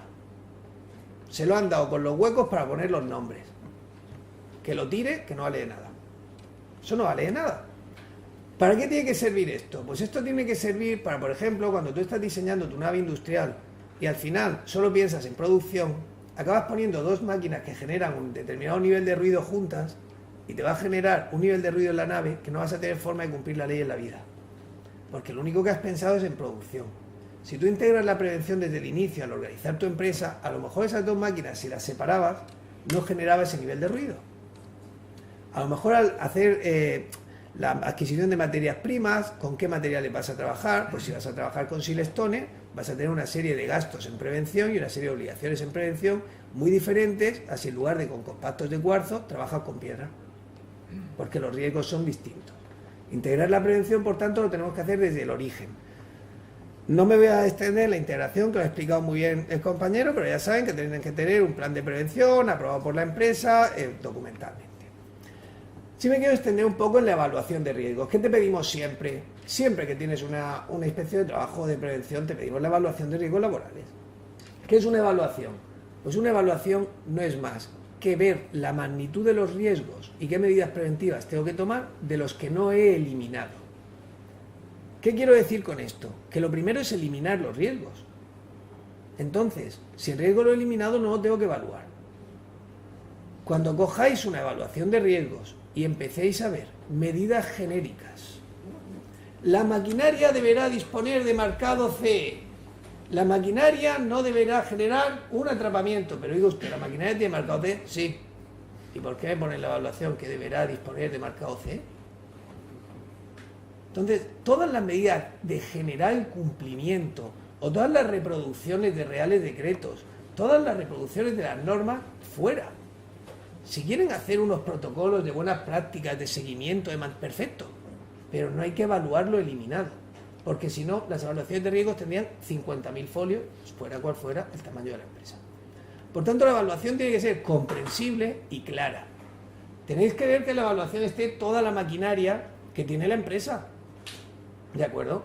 Si la maquinaria que vosotros sabéis que tiene la empresa o que el cliente sabe que tiene la empresa no está en la evaluación, mal. Si no están los trabajadores, la relación de trabajadores actualizada, mal. Si la evaluación no se va actualizando, mal. Si la evaluación no es concreta, mal también. Tiene que ser comprensible, concreta, clara, precisa. Y medidas preventivas también concretas y claras. Huir, por ejemplo, de se remitirá a una OCA la maquinaria. ¿Por qué? Lo que tenemos que buscar es qué medida concreta tiene que tener cada uno de los riesgos que ha identificado la empresa, y una vez que se elimina el riesgo no tiene por qué estar evaluado. Si os quería insistir en el tema de los estudios específicos. Mucha gente cree que con tener la evaluación basta. Los inspectores, lo que pedimos muchísimo son los estudios específicos de ruido, de ergonomía, de humos de soldadura, de manipulación manual de cargas, etc. Por tanto, para saber si tu evaluación tiene que tenerlo, ¿de acuerdo? Tendrás que irte lo primero al concierto, ver si está como legalmente exigible excluida. Y ahí ya tenéis una alerta de que no os lo van a hacer, porque no lo habéis pagado. No por otra cosa, el servicio de prevención quiere hacerlo, pero lo quiere facturar. Factúralo y él te lo hace. Pero no creas que estás cumpliendo con la norma. Y si te dicen que no es obligatorio, te tienen que firmar por escrito que el técnico competente entiende que no es obligatorio ni necesaria la realización de dicho estudio específico, ¿de acuerdo? Eso es fundamental que lo tengáis presente, porque estamos levantando muchísimas actas de infracción a empresas que creen que están cumpliendo con la normativa y no están cumpliendo con ella, ¿vale? Bueno, tener en cuenta, como os han dicho, que es un resultado dinámico, la importancia, etcétera. Vamos un poco más rápido. Luego, la siguiente ítem que te vamos a pedir siempre es la planificación preventiva. Ya lo saben, siempre. Evaluación, planificación. ¿Qué es la planificación? La planificación no es más que definir, una vez que sabemos qué riesgos hay, qué medidas hay que tomar, pues las vamos a planificar en el tiempo. ¿Qué medidas tomo? ¿Con qué medios humanos? Esto es, quiénes son los sujetos responsables, y una planificación en el tiempo y económica, asignación de coste, ¿de acuerdo? Voy a definir prioridades. Si tenéis una planificación de más de un año, mal. Las medidas de duración prolongada en el tiempo se planificarán año a año. La planificación más de un año, mal. Y todo tenéis que tener siempre en cuenta que es un proceso dinámico, un cambio permanente. También os recomiendo, si vais a la empresa, pedirle si la tienen allí. Porque yo cuando vi una empresa, si no está allí la evaluación de riesgo, ya me demuestra que les da exactamente igual la prevención. Hoy día lo que tenemos mucho son las evaluaciones de riesgos en lugar de en papel, en las plataformas de los servicios de prevención. Si no sabes ni la clave, porque yo cuando le digo, sáqueme usted la planificación, la tengo en el servidor, ¿me la enseña, por favor? Llama a no sé quién a ver si tiene la clave de acceso. Te vas sin verla. Si yo no la he visto, ¿cuánto menos la verán ellos? ¿De acuerdo? Entonces sí considero importante que sea un documento comprensible, concreto, determinado y accesible. Y de verdad que para ver estos 4 errores básicos no hay que tener una formación muy grande en prevención de riesgos laborales. El concierto dice negro y en mayúsculas lo que ellos no asumen. Ellos lo cuentan. Lo que pasa es que hay que leérselo. ¿Vale? Entonces siempre, pues vienen las preguntas de siempre que pasa en la inspección. Bueno, si la evaluación está mal, no me sancionará a mí. Sancionará al servicio de prevención. ¿No? Mire usted. El responsable último de que la evaluación cumpla con la normativa vigente es el empresario. Ley 3195, ¿no dice que sea el servicio de prevención? Y el responsable va a ser el empresario. Si no cumplo con las medidas que me ha propuesto el servicio de prevención, ¿qué pasa? Pues evidentemente vas a tener también una propuesta de sanción. Pero además se puede agravar, porque la LISOS prevé agravar la sanción por el incumplimiento de las medidas propuestas por el servicio de prevención. Tiene total lógica, porque eres conocedor del riesgo y de forma consciente y voluntaria no tomas medida preventiva alguna para su subsanación. ¿De acuerdo? Pero ¿qué pasa, por ejemplo, si siendo necesario estos estudios específicos que os comento? Yo voy a un hotel y las camareras de piso no tengo un estudio específico de manipulación de cargas, voy a una empresa de manipulado de brócoli y no hay un estudio específico de movimientos repetitivos, vamos a una empresa donde hacen soldadura de elementos metálicos y no hay un estudio específico de los gases que se pueden producir durante esa soldadura, la famosa campaña de sílice cristalina, o sea, Consentino, Silestone, Decton, no, Decton ya no, etcétera, etcétera, y no hay unos estudios específicos. ¿Se va a sancionar a la empresa? Por supuesto. ¿De acuerdo? Ahora bien, uno se pregunta, ¿y voy a sancionar al servicio de prevención? Depende. Si el servicio de prevención te ha dicho por escrito que no lo asume, él no es responsable. Ahora bien, si el servicio de prevención hace una evaluación incorrecta, ¿de acuerdo?, y yo propongo sanción a la empresa por tener una evaluación incorrecta, también se sanciona al servicio de prevención. Pero el fundamento de la sanción es otro. Es el incumplimiento de las obligaciones que tiene para con su cliente. Porque eso lo ha tipificado la norma. ¿Vale? Es decir, el empresario protege al trabajador. Mala evaluación, mala protección, propuesta de sanción. Pero el servicio de prevención tiene una obligación para con ese empresario. Y si incumple los términos del concierto, se propone sanción al servicio de prevención. Son sanciones diferentes y que al cliente le dan exactamente igual. Al cliente no le va a enervar su sanción. Él, si quiere, luego podrá hacer una repetición vía civil por incumplimiento de las obligaciones derivadas del contrato, bla, bla, bla. De acuerdo. Pero tu propuesta de sanción, ahí va. ¿Vale? Hemos hablado de la auditoría y simplemente comentar que, bueno, ya hemos dicho, las empresas que no conciertan con un servicio de prevención ajeno y deciden asumir los medios propios tienen una auditoría. Cada día lo que sí encontramos más es que hay empresas que tienen un servicio de prevención ajeno, pero además un técnico en plantilla para asumir determinadas actuaciones preventivas. Eso es fantástico. Pero tened presente, si tu técnico es el que, por ejemplo, hace la formación en prevención y no la hace tan bien el servicio de prevención, tienes que auditar ese sistema formativo. ¿Me siguen? Puede ser un complemento y es magnífico, pero si es un sustituto, hay que auditarlo. Puede ser un sustituto o un complemento, ¿de acuerdo? La auditoría, la auditoría se pasa a los 12 meses de la primera planificación, se repite cada 4 años y hemos dicho la posibilidad de empresas hasta 50 trabajadores de solicitar exención, ¿de acuerdo? Bueno, todo esto lo saltamos. Esto sería, por así decirlo, la primera piedra que hay que poner. ¿Qué tengo que hacer? Organizar la prevención, hacer una evaluación, una planificación, una integración. Eso en teoría lo van a tener todas las empresas desde el primer día que dan de alta a un trabajador. Desde el primer día, tienen que tener esto. Luego sí les quería comentar, pues, 5 cosas que siempre os van a pedir en una inspección de trabajo. La primera es la formación en prevención de riesgos laborales. Todos ustedes han tenido inspecciones en prevención y saben que el ítem de la diligencia de formación es impepinable. ¿Qué es la formación? Pues artículo 19 de la Ley de Prevención. Problema. La formación es una formación que debe ser teórica y práctica, suficiente y adecuada para el puesto de trabajo y funciones que desempeña el trabajador.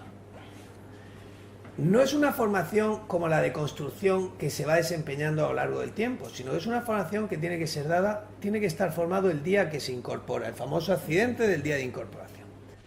Ahora, aquí sí les digo una cosa, cuidado, si la doy antes, hay que darlo de alta. A ver cuántos hacen eso. Miren la vida laboral de su empresa a ver si tienen algún trabajador que tenga un día de alta en su empresa, baja y luego ya el alta definitiva. Ninguno. O se da el primer día, que no la da casi nadie, o la has dado antes y no la has dado de alta, o la has dado después del primer día. Es difícil dar cumplimiento a esta norma. Es difícil, yo lo entiendo. Porque a tu servicio de prevención le tienes que explicar que tiene que venir a tu empresa con cuentagotas para cada incorporación. O tú mandarlo con cuentagotas. Pero eso de hazme grupos de 25 y le hago también la analítica, no. Aprovechamos y el 1 de cada mes mando el autobús. No. Y el que se incorpora el 2. Aquí lo hacemos por tacadas, el 1 de enero y el 1 de junio. Y esa es la vida real que todos vemos. Eso es lo que todos tenemos. Pero hay que saber que estamos incumpliendo la norma, no nos va a pillar de nuevas. La incumplimos, vale, pero sabiéndolo. Sabiendo que la incumplimos y sus consecuencias. Por tanto, tiene que ser previa o el día de la incorporación, tiene que ser dentro de la jornada de trabajo o en otras horas, pero compensada. ¿Qué es eso de dar la formación los sábados? ¿O si trabajo por la mañana por la tarde? No, la formación es gratuita y en horario de trabajo, ¿de acuerdo? Suficiente y adecuada, pues ya entramos en el mundo de lo etéreo de la Ley de Prevención de Riesgos Laborales, que es suficiente, que es adecuada. Es decir, si aquí el único que se ha mojado son los convenios, no se moja nadie. ¿Qué es suficiente? El quitamultas de 2 horas es suficiente y adecuado para un tornero, ¿no? Para un tío que trabaja la madera y ninguno tiene 10 dedos, el quitamultas de 2 horas es suficiente y adecuada. Pues no. ¿Pero qué es suficiente? Yo no lo sé. Pero claro, decimos suficiente y adecuada y específica, pero por otro lado, tú manejas tú eres el maestro tornero y tienes un torno que te han traído de Alemania. Y se viene un tío de Alemania a darte la formación para manejar ese torno. No es legal la formación esa. Viene el tío que mejor sabe las medidas de prevención para ese torno. Pues en España esa formación no es legal. Porque te la tiene que dar el Servicio de Prevención Ajeno. ¿Vale? Hay un especialista en España que es el mejor formador en tornos y te viene a darte la formación a tu empresa. No es legal esa formación, porque aunque tengas un título superior, como eres un outsider, tal, no vales, porque la ley Omnibus Soldan tampoco va en las entidades formativas acreditadas. O eres servicio de prevención o eres medios propios. En esos casos, ¿qué recomiendo yo? Yo veo muy bien que te venga el especialista, pero que ese mismo día venga el del servicio de prevención a certificarte la formación. En mi opinión, está mal montado el sistema, pero eso es una opinión, no es normativa. Pero te va a venir el tío que más sabe y no va a valer, tenerlo muy claro. La formación no es información, la formación no es entrega de manuales. En Murcia, bueno, en España hay grandes cadenas con más de 5 y 6 mil trabajadores, en el que la formación hacen los libros en Madrid y la formación la da el encargado de charcutería. Pues no, ese señor no es un nivel intermedio. Aunque el libro lo haya hecho el más listo de Madrid, le está dando la formación, es un proceso dinámico. No es una entrega de un manual, no es una entrega de una documentación, tiene que ser un proceso interactivo y dinámico, con lo cual esa formación tampoco sería válida. También hablamos de que tiene que ser teórico-práctica, adecuada y suficiente y gratuita, ¿de acuerdo? No hay que confundirla con la formación profesional. Es decir, tú puedes ser un enorme profesional, tener 100.000 títulos, pero tienes que tener formación en prevención de riesgos laborales del puesto u oficio certificado por el Servicio de Prevención, ¿de acuerdo? Es distinta a la formación profesional del artículo 19. ¿Y quién puede formar? Pues solo los medios propios o servicios de prevención ajenos, y siempre al menos un nivel intermedio. Bueno, todo esto nos lo saltamos. Hablaba el compañero antes de los certificados. ¿Cómo certificamos la formación? Pues bueno, otro misterio insondable, nadie lo sabe. ¿Cómo se certifica que te han formado? pues tradicionalmente desde un certificado, quien lo forma, la entidad que lo ha formado, el servicio de prevención, diciendo asistentes, la hora, el programa, etcétera, etcétera, pero no hay, por así decirlo, un modelo normalizado único que podamos aplicar. Ya sabéis que lo que decía, que evidentemente quienes sí han avanzado en estos temas han sido los convenios colectivos, el convenio de construcción, el convenio de metal, pues tenemos unos programas formativos estupendos, unos itinerarios formativos, etcétera, etcétera, unas convalidaciones entre distintos oficios que están muy bien. Luego podríamos entrar a discutir, y estaríamos otras 2 horas, de si esa formación de construcción es la del artículo 19 o no. Depende. En principio, digamos que sí, dice la Dirección General de Madrid. Pero si hay riesgos peculiares del puesto, ya dice que no. ¿Vale? Tened en cuenta que, por ejemplo, la formación de prevención no es bonificable, y es así. Entonces, hay matices y diferencias, ¿vale? Incumplimiento, pues si no tienes formación, pues lo normal es que tengas una propuesta de sanción. En cuanto a la información, pues bueno, simplemente no confundamos formación con información. Tú puedes tener una formación de conductor de equipos automotores, ¿vale? Y un día te cambian el equipo automotor y resulta que la marcha atrás se mete al revés. Te tienen que informar, pero no te tienen que volver a formar. O tienen unas peculiaridades esos riesgos, ¿vale? Entonces no hay que confundir formación con información. Lo que pasa es que siempre va en el mismo tocho la carpeta y se te dan los 500 folios a la vez, pero no es lo mismo, ¿vale?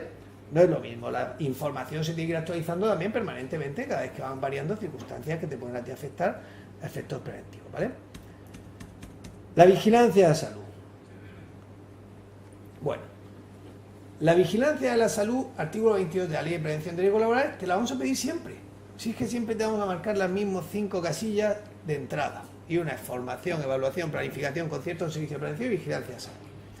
¿Qué es la vigilancia de salud? La vigilancia de salud no es un chequeo médico. La vigilancia de salud tiene que determinar la aptitud del trabajador para el desempeño del trabajo en función de los riesgos inherentes al puesto. Por tanto, cada puesto de trabajo, en función de sus riesgos, habrá unos protocolos aplicables dispuestos por el Ministerio en función de los riesgos del puesto de trabajo. Nos va a decir si el trabajador es apto, no es apto o es apto condicional, ¿de acuerdo? Esa actitud tiene que ser desde el inicio también. Con lo cual, si hago la actitud un mes antes, pues tiene que dar en principio alta el periodo que ese trabajador va a estar. Tiene que ser a cargo y con coste para la empresa y ya sabemos que es periódica. ¿Cada cuánto? ¿Cada año? No, lo que diga el protocolo. ¿Vale? Por ejemplo, en amianto, pues sorprendentemente es cada 2 años, no es cada año. Entonces, en función del protocolo, puede ser anual, puede ser periódica. Con lo cual, hay que huir del autobús que viene cada 6 meses. Hay que ver el trabajador apto desde el inicio de la relación laboral. La gran controversia de siempre, ¿es voluntario o es obligatorio? Pues es muy complejo. En principio es voluntario, norma general, voluntariedad por derecho a la dignidad e intimidad del trabajador y de disposición sobre su propio cuerpo, ¿de acuerdo? Perfecto. Excepciones, cuando lo diga una disposición normativa. Por ejemplo, tenemos excepciones con trabajos con agentes cancerígenos, tenemos excepciones en trabajos con amianto. Hay una serie de excepciones que marca la norma y dice, mire, usted para hacer estos trabajos sí tiene que tener un reconocimiento médico. Cuando sea necesario para evitar riesgos para sí o para compañeros de trabajo, también es obligatorio. Cuando sea imprescindible para hacer evaluaciones de riesgos de trabajo. Esto es más antiguo. Esto, por ejemplo, pues cuando tenías antes exposición a plomo, la evaluación se hacía a través de los metabolitos que salían por la orina. Pues hoy día hay otros métodos para hacerlo que a lo mejor no hace falta hacerle un reconocimiento médico. Pero luego hay unos artículos desconocidos, que es la Ley General de la Seguridad Social, que dice que las empresas que hayan de cubrir puestos de trabajo con riesgo de enfermedades profesionales tienen que hacer un reconocimiento médico previo a la admisión de los trabajadores. Bueno, enfermedades profesionales. Real Decreto, sabemos que en España el sistema de enfermedades profesionales es un sistema de listas, ¿no? Este trabajo, esta enfermedad profesional automática, vale.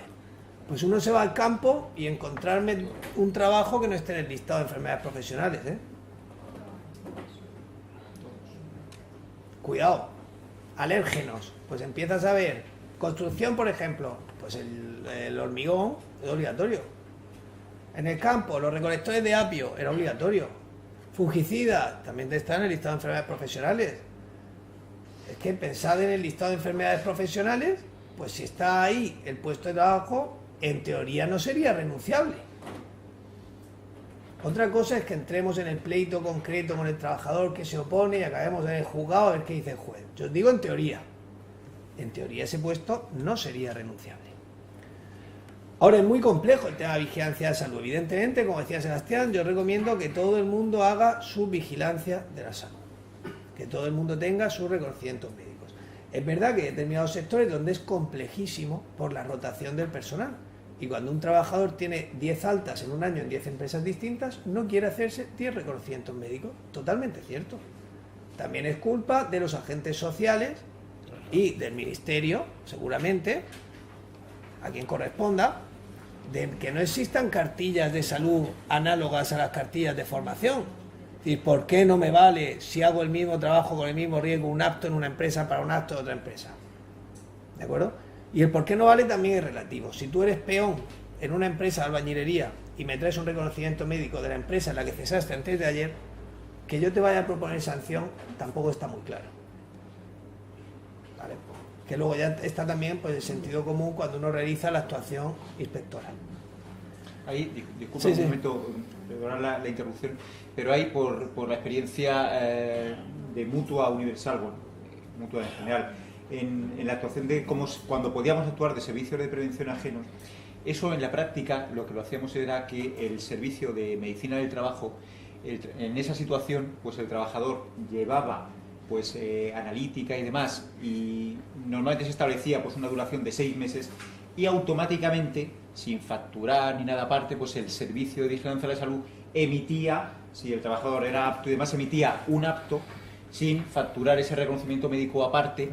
Y digamos pues hacíamos un poco pues pero tiene que estar con el mismo servicio de prevención. No, incluso con otro servicio de prevención llevaba, y si pasaban menos de 6 meses el puesto de trabajo era el mismo, llevaba la analítica y el no apto, pues directamente pues se le daba el apto. Se hacía eso, pero como lo lógico, como comentas, es eso, es pues tener pues tipo TPC, claro, o TPCM, es decir, yo ya, que es como establece el convenio de la construcción, mi puesto de trabajo es el reconocimiento médico me vale para esta empresa o para la que voy a ir dentro de un mes porque es la misma actividad, pero eso no está generalizado. Sí. Bueno, en cuanto a los EPIs, es otro ítem que aquí no me voy a extender. Los EPIs ya sabéis que también normalmente se te va a pedir cuando hay un accidente de trabajo. Los EPIs simplemente recordaros que suministrar el EPI no sirve para nada si no hay una vigilancia del uso del mismo y que el responsable de la vigilancia del uso del EPI es el empresario. Y si un trabajador se mata porque no lleva puesto el arnés de seguridad, a nosotros que el trabajador no se haya anclado no enerva en ningún punto la responsabilidad empresarial. Lo saben mejor que lo sé yo. De forma y manera que la obligación no es suministrarlo, la obligación es vigilar su cumplimiento. Igual que cuando un trabajador incumple las órdenes empresariales, usa el poder directivo para tomar medidas sancionadoras o incluso su despido, cuando un trabajador no utiliza un EPI suministrado en las situaciones de riesgo, hay que utilizar el derecho disciplinario que tiene el empresario, con el consiguiente despido si es necesario ante la reiteración de su incumplimiento, porque las responsabilidades van a ser del empresario y no del trabajador. Tened en cuenta siempre que evidentemente pues la última opción es el EPI. Estos serían los ítems mínimos que te vamos a pedir siempre que hay una inspección de trabajo, ¿vale? Siempre te vamos a pedir eso. Pero luego van a tener muchísimas inspecciones por accidentes de trabajo. ¿Por qué? Lo primero, porque se investigan por inspección todos los accidentes graves, muy graves y mortales. Lo segundo, porque hay una campaña de accidentes leves, que también investigamos accidentes leves traumáticos o determinadas circunstancias. Lo tercero, pues tenemos un sistema de guardias. Las 24 horas del día hay un inspector de trabajo. Cuando hay un accidente grave, los que vemos en las noticias, lo normal es que se desplace un inspector de trabajo al lugar de accidente. ¿Qué te va a pedir el inspector? Pues te vamos a pedir lo que hemos dicho. Lo primero que te va a pedir es cómo organizas la prevención. Tu sistema de organización de la prevención. Lo segundo que te va a pedir es el parte de accidente de trabajo o enfermedad profesional que hayas tramitado, ¿vale? Que ya sabéis que los graves, los que afectan más de 4 o 5, etcétera, etcétera, pues tienen que ser en 24 horas, se tramitan por el sistema informático. Te voy a pedir el contrato de trabajo, como es lógico. No vamos a hablar aquí de los contratos de trabajo, pero te voy a pedir el contrato de trabajo. Te voy a pedir la investigación del accidente de trabajo, y eso es fundamental. También los leves y también los que no tienen baja, por supuesto. Y si tú no has investigado los accidentes sin baja, te voy a proponer sanción. Otra cosa es que yo consiga enterarme de qué accidente has tenido sin baja. ¿Pero en qué base de datos está eso? Entérate. Tú entérate, vete a una empresa y pídelos sin baja. No, eso no me va a dar. Te trae el folio en blanco, evidentemente. Entonces, es más complicado. Ahora bien, hay empresas que creen que solo tienen que investigar los leves. No, perdón, los graves. Todos los leves hay que investigarlos. Son muy importantes los leves, porque a diferencia entre un leve y un grave, lo primero es que es cuestión de azar. Y cuando no es cuestión de azar, es cuestión de un criterio médico. No hay ninguna norma de España que diga cuándo es leve o cuándo es grave. Muy relativo. Yo he visto tíos con la cadera partida con un leve. He visto un trabajador sin 2 dedos con un leve. Entonces, pues hay que investigar en principio todos los accidentes de trabajo. ¿Qué te vamos a pedir? La formación del trabajador. Como tengas un quitamulta genérico que no sea para el puesto de trabajo en el que se ha accidentado, hay que tener claro que vas a tener propuesta de sanción. Te vamos a pedir la vigilancia de salud específica de ese puesto, y si tiene renuncia, vamos a mirar con lupa por si podía renunciar o no, porque estamos en un accidente de trabajo. Evaluación y planificación. Y que en la evaluación conste el trabajo que estaba haciendo ese trabajador con las medidas preventivas asociadas. Si tienes una evaluación genérica, eso no va a estar. ¿De acuerdo? El año pasado estaban descargando una piedra de 500 kilos con una eslinga, en vez de con 2. Un hombre se metió debajo y le partió el pie en 4 trozos. ¿Estaba evaluado la colocación de esos pedernales de la vía pública? No. ¿Se hacía? Sí. ¿Y era habitual hacerlo? Sí. ¿No era algo extraordinario? No estaban las medidas preventivas. ¿Se tiene que proponer sanción? Evidentemente. Te pedirán manuales de instrucciones, etcétera, etcétera, en función del caso. Ahora bien, aquí nuestra actuación ya es muy distinta. No es lo mismo una inspección por un accidente de trabajo que una inspección, entre comillas, más rutinaria por una campaña de control. Aquí hay un accidentado, hay unas prestaciones de seguridad social, hay un interesado, puede haber un procedimiento judicial y se ha materializado el daño. Ya no estamos hablando de un riesgo, el riesgo se ha materializado en un daño. Con lo cual nuestra actuación evidentemente va a ser muchísimo más coercitiva que cuando solo nos movemos en la esfera del riesgo. Hablando en plata, muchas más posibilidades de un acta de infracción si hay un accidente que si no hay un accidente, ¿vale? Llevo ya mucho tiempo, os quería hablar de 3 colectivos que estamos haciendo campañas, que son especialmente protegidos y hay un incumplimiento generalizado de la normativa en cuanto a la protección de los mismos. El primero es la protección de los menores. Hay que tener en cuenta la protección de menores. Los menores tienen una serie de limitaciones de las que se mezcla derecho laboral y derecho de prevención de riesgos laborales. ¿Por qué? Porque es lo mismo, todo es derecho laboral. Tienen que tener en cuenta que, por ejemplo, hay unas ampliaciones de los tiempos de descanso, que son 2 días en vez de 1 día y medio. Por ejemplo, no pueden trabajar más de 8 horas con el mismo o diferentes empresarios. Hay que tenerlo en cuenta a la hora de contratarlo. Necesita una autorización expresa o tácita de los tutores. Hay que informar de los riesgos no solamente al menor, sino a los tutores. Hay prohibición de turnos de trabajo, trabajos peligrosos, etc. Y hay 2 convenios que la gente ignora ampliamente, de la OIT 77 y 78, que establecen el carácter obligatorio del menor de edad de reconocimiento médico. Uno en actividad industrial y otro en actividad no industrial. Los 2 convenios de la OIT obligan a ese reconocimiento médico, no permiten esa voluntariedad de reconocimiento médico. ¿Por qué? Porque el menor se entiende que tiene una mayor preparación física, formación y desarrollo intelectual a través de la experiencia. Entonces se entiende que es un sujeto especialmente protegido por la Ley de Prevención de Riesgos Laborales. ¿Qué tendrán que hacer? Una evaluación específica del puesto del menor. Problema. Actualmente la norma dice que se prohíbe el trabajo de menores en actividades peligrosas que sean desarrolladas reglamentariamente. Pues bueno, simplemente quédense con que el desarrollo es del año 57. Y eso sigue vigente. Era el famoso reglamento de menores y mujeres. Que gracias a Dios se quitó lo de mujeres, pero sigue lo de menores. Con lo cual, para saber si un trabajo está prohibido para menores, hay que irse al decreto del 57, ¿vale? Irme al decreto del 57,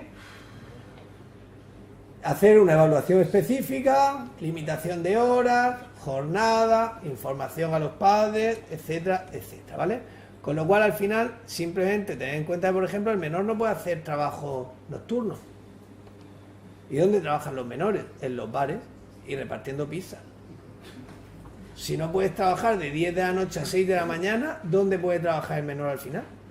Pues la mayor parte de las actuaciones que hemos hecho en la campaña de menores estaban trabajando en hostelería nocturna y en reparto a domicilio con la moto, con lo cual había un incumplimiento generalizado de la normativa. El segundo colectivo especialmente protegido que les quería dar 2 pinceladas es la necesidad de protección de la maternidad y de la lactancia. Se está desarrollando varias campañas por parte de la Inspección de Trabajo a nivel nacional. En Murcia se han visitado 250 empresas en el último trimestre para ver el sistema de gestión que desarrolla la empresa cuando hay una trabajadora embarazada. Evidentemente, pues esto se va a dar en todas las empresas prácticamente. A lo largo del tiempo habrá una trabajadora embarazada, con lo cual les va a ser siempre aplicable esta normativa. El embarazo va a haber 3 sujetos protegidos. En ocasiones se protege a la mujer, en ocasiones al feto y en otras ocasiones al nacido a través de la lactancia. No vamos a extendernos, pero ¿qué nos dice el artículo 26 de la Ley de Prevención de Riesgos Laborales? Pues básicamente nos dice que hay que hacer una evaluación específica de riesgos de los puestos ocupados por las trabajadoras en situación de embarazo. Perfecto. Todo el espíritu de la Ley de Prevención es el mismo. Adaptar la prevención a la persona. Trabajadores con minusvalías, trabajadores especialmente sensibles, menores de edad, trabajadores decididos por ETT, trabajadores que pueden tener una mayor vulnerabilidad, necesitan una mayor atención. Que hay que hacer una evaluación de riesgos de los puestos de trabajo donde están las embarazadas y eliminar los riesgos. Los riesgos que no hemos podido eliminar los evaluamos y adaptamos el puesto de trabajo, ¿de acuerdo? Tenemos que adaptar ese puesto de trabajo. Pero previamente hay un paso incumplido de forma generalizada, que es la necesidad de que en todas las empresas haya un listado de puestos exentos de riesgos para las trabajadoras embarazadas. ¿De acuerdo? Porque si no, ¿qué pasa? Yo estoy embarazada, le comunico a mi empresario que estoy embarazada en determinado puesto de trabajo y si ese listado de puestos exentos de riesgo no está hecho, mientras me hacen una evaluación específica, ¿yo qué hago? No sé si mi puesto es peligroso. Trabajo en el talgo, de pie con vibraciones. Estoy embarazada de 20 semanas y no hay un catálogo en mi empresa de puestos exentos de riesgo. ¿Qué hago mientras me hacen la evaluación específica? ¿A qué te incita el sistema si no? A un dolor de espalda a lo mejor. Entonces, tiene que haber un catálogo de puestos exentos de riesgo. Entonces, cuando cogéis la evaluación, lo primero que tenéis que decir, oye, está esto. Si no es saber si está bien hecho o no, si está eso. Una vez que hacemos la evaluación, porque el puesto no es exento de riesgo, tratamos de adaptar el puesto, ¿de acuerdo? Si no puedo adaptar ese puesto de trabajo, tengo que cambiar a la trabajadora a otro puesto de trabajo. ¿Vale?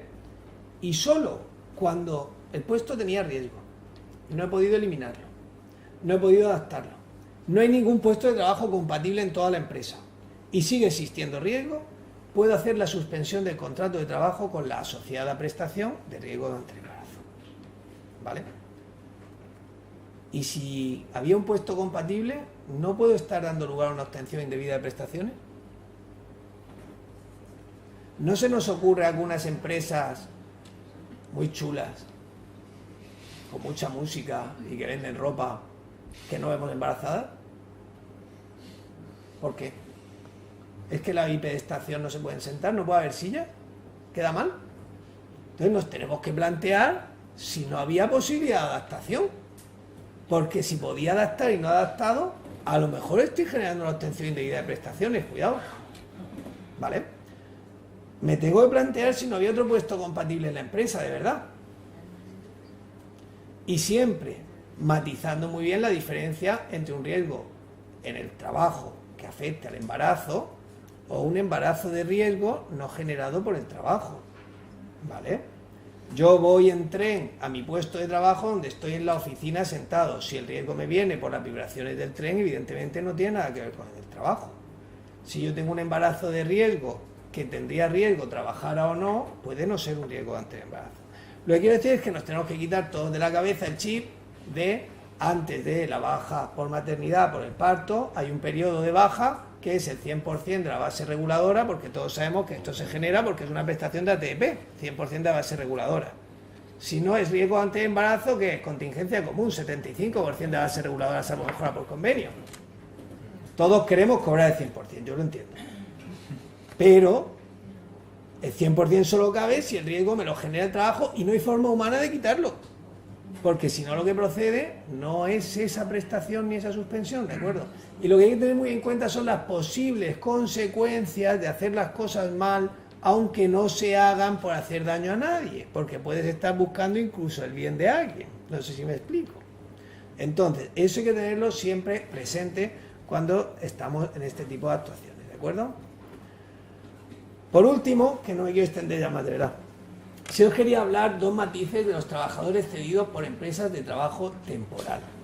Hay que tener en cuenta, en el año 2016, el 47% de los contratos temporales que se suscribieron fueron a través de ETTs en Murcia, ¿vale? En España fue el 19%, Murcia fue el 50%. Hay quien ve que esto es malo, otros vemos que puede ser bueno, quiero decir. En Almería hay menos contratos a través de ETTs que en Murcia. Te puedes plantear, es que en Almería o Alicante hay menos fraude, ¿no? Que la gente tiene a todo el mundo fijo. O te puedes plantear, a lo mejor es que lo que hacen todavía son las cesiones ilegales de mano de obra a través de las empresas de servicios agrícolas que van con la furgoneta al óvalo a las 5 de la mañana.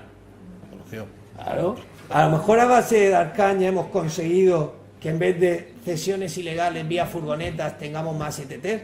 Por eso digo que los números los podemos interpretar siempre de diversos puntos de vista. Podemos decir aquí hay mucha ETT porque hay mucha temporalidad, o podemos pensar en la misma temporalidad que el resto de las provincias, que hay mucho trabajo agrícola, pero hemos canalizado la contratación temporal de una formalidad medio legalmente. Son simplemente que lo tengamos en cuenta, ¿vale? Entonces la trascendencia de la cuestión es fundamental. ¿Por qué? Porque si en la región de Murcia tenemos 875.000 contratos temporales y la mitad son de ETT, queremos decir que el 50% de los contratos temporales evidentemente hacen las ETT, ¿vale? Pues si aquí el 93% de los contratos son temporales, sus clientes, los trabajadores temporales, la mayoría van a ser vía ETT. La ETT se genera una relación triangular. Ya os sabemos que tenemos una ETT que es una mercantil que contrata con una usuaria. Entre ellas dos hay una relación mercantil, un CPD, un contrato de puesta a disposición. Entre la ETT y el trabajador tenemos la relación laboral, el empresario y el ETT. Pero, ¿por qué ese trabajador tiene una posición de una cierta indefensión? Porque el poder directivo en el día a día lo tiene la usuaria. Quien pone el andamio, quien pone los medios de seguridad, quien vigila que se use el EPI, quien pone la carretilla, quien pinta las vías de circulación, es la usuaria, no es la ETT. Es el único supuesto en el que vela por ti alguien que no es tu empresario, ¿de acuerdo? De ahí que sea una relación especialmente peculiar que tiene una normativa propia. Es importante que tengan en cuenta que hay una serie de supuestos en los que no pueden cederte trabajadores las ETTs. Hubo una gran ampliación a través de la ley Omnibus, pero básicamente, evidentemente, los puestos que han sido amortizados por despidos objetivos, etcétera, pues no cabe que venga una ETT, evidentemente, pero tampoco cuando no he evaluado el puesto de trabajo. Si no he evaluado el puesto de trabajo, no puede venir una ETT. Pero desde un punto de vista de prevención es fundamental que tengan en cuenta una cosa. A partir del 1 de abril de 2011, los convenios colectivos pueden determinar los puestos de trabajo que no pueden ser desarrollados por trabajadores cedidos por ETTs en su ámbito de aplicación. ¿Esto qué quiere decir? Quiere decir que puede coger el convenio y decir el puesto de marmolista no lo puede desempeñar un trabajador cedido por ETT por estos motivos.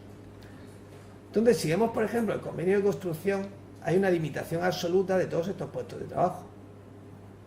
Marmolista, y ahora pensar en el noroeste y pensar en cuánta gente está cedida por ETT. Hay convenio de electricidad que también hace limitaciones. Soldador no puede estar cedido por ETT. Pero eso no es una cosa que todo el mundo sepa ni todos tengamos muy claro, sino que te cae el caso, te lo estudias y se te ilumina. Y dices, si tengo a 50 sí.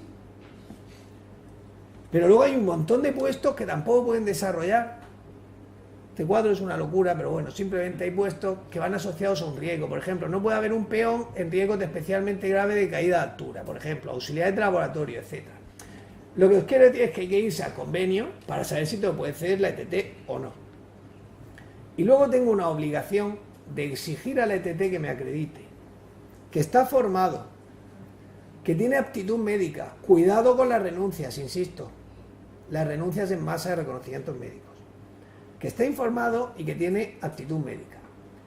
Y tú para ello tienes que haberle mandado a la ETT de forma previa la evaluación de riesgos del puesto que va a desempeñar. Porque si no, no tendremos formación, tendremos un quitamultas. Solo puedo formar si sé en qué tengo que formar, y para eso tengo que mandar la evaluación de riesgos. Para finalizar, simplemente no quiero extenderme en qué consecuencias pueden tener estos incumplimientos, porque evidentemente pues necesitaríamos otra tarde, pero sí tener muy claro que las consecuencias básicamente son 5. La primera es el requerimiento. Yo te puedo requerir una subsanación. En principio estoy obligado a requerirte la subsanación, dice la Ley de Prevención de Riesgos Laborales. Lo que no quita que simultáneamente propongas acta con propuesta de sanción, ¿de acuerdo? Que te llegue un requerimiento no implica que no te llegue al día siguiente el acta. Son cosas distintas. Yo te requiero que subsanes y además te propongo sanción, ¿vale? Porque lo que no cabe es sancionar y que la situación siga igual. No estamos protegiendo al trabajador. Entonces, habrá un requerimiento. ¿Cuándo? Pues, ¿cuándo no llevará sanción? Pues cuando las circunstancias del caso den lugar a que el inspector entienda que no hay un riesgo especialmente grave para el trabajador, que no se hayan generado daños al trabajador, subjetividad al poder. No hay una norma que te diga cuándo hay requerimiento y cuándo no, ¿de acuerdo? Y por tanto puede llevar acta o no. Lo segundo que te puede pasar es que te dan una paralización en la empresa. La paralización, ¿por qué es? Porque hay un riesgo grave e inminente. Se paraliza los trabajos concretos que se paralizan y se remite la paralización a la Dirección General de Trabajo y se puede impugnar en el plazo de 3 días, ¿de acuerdo? ¿El requerimiento es impugnable? No. ¿Hay discusión administrativa? Sí. En principio el requerimiento no es impugnable porque es un acto de trámite que no da lugar a la finalización de procedimiento. La paralización es impugnable porque se entiende que es una sanción en sí mismo el impedir a la empresa que desarrolle su ciclo productivo, que es el fin natural para el que la empresa existe, ¿vale? Problema de la paralización, que lleva asociado automáticamente una propuesta de sanción muy grave, de 40.000 euros en adelante. Porque si yo te paralizo porque hay un riesgo grave e inminente, me tengo que ir a las infracciones muy graves de la LISOS, artículo 13, y la sanción mínima son 40.000 euros. De ahí que paralicemos mucho menos de lo que deberíamos. De ahí que muchas veces veáis lo que nosotros llamamos requerimiento de cumplimiento inmediato. Me quedo a ver que lo cumple antes de irme de la empresa, porque si te paralizo, la propuesta de sanción mínima son 40.000 euros. Además, de remisión al Ministerio Fiscal. Cuando la conducta pueda ser constitutiva de delito, se remite al Ministerio Fiscal. El supuesto de paralización, riesgo grave e inminente, coincide con el tipo penal, lo supera, con el 316 del Código Penal, con lo cual hay una remisión al Ministerio Penal. Evidentemente, la medida estrella, el acta con propuesta de sanción, donde definiríamos los hechos, ya saben que presunción de certeza, etcétera, etcétera. Tendríamos un acta con propuesta de sanción para la autoridad laboral. Y el gran desconocido, que últimamente pues se va abriendo más, que no se sabe muy bien el tiempo que durará, ahí lleva 108 años y resiste, el recargo de prestaciones. El recargo de prestaciones ya saben que es cuando se genera un daño a un trabajador con ocasión o consecuencia de un incumplimiento de la normativa de prevención de riesgos laborales, se incrementarán las prestaciones de seguridad social entre un 30 y un 50%. ¿Esto qué significa? Significa que cuando se materializa el daño, no hablamos de un riesgo, no hablamos de un incumplimiento normativo, hablamos de un incumplimiento con accidente o enfermedad profesional. Consecuencia de un incumplimiento de la normativa de prevención, se genera ese recargo de prestaciones.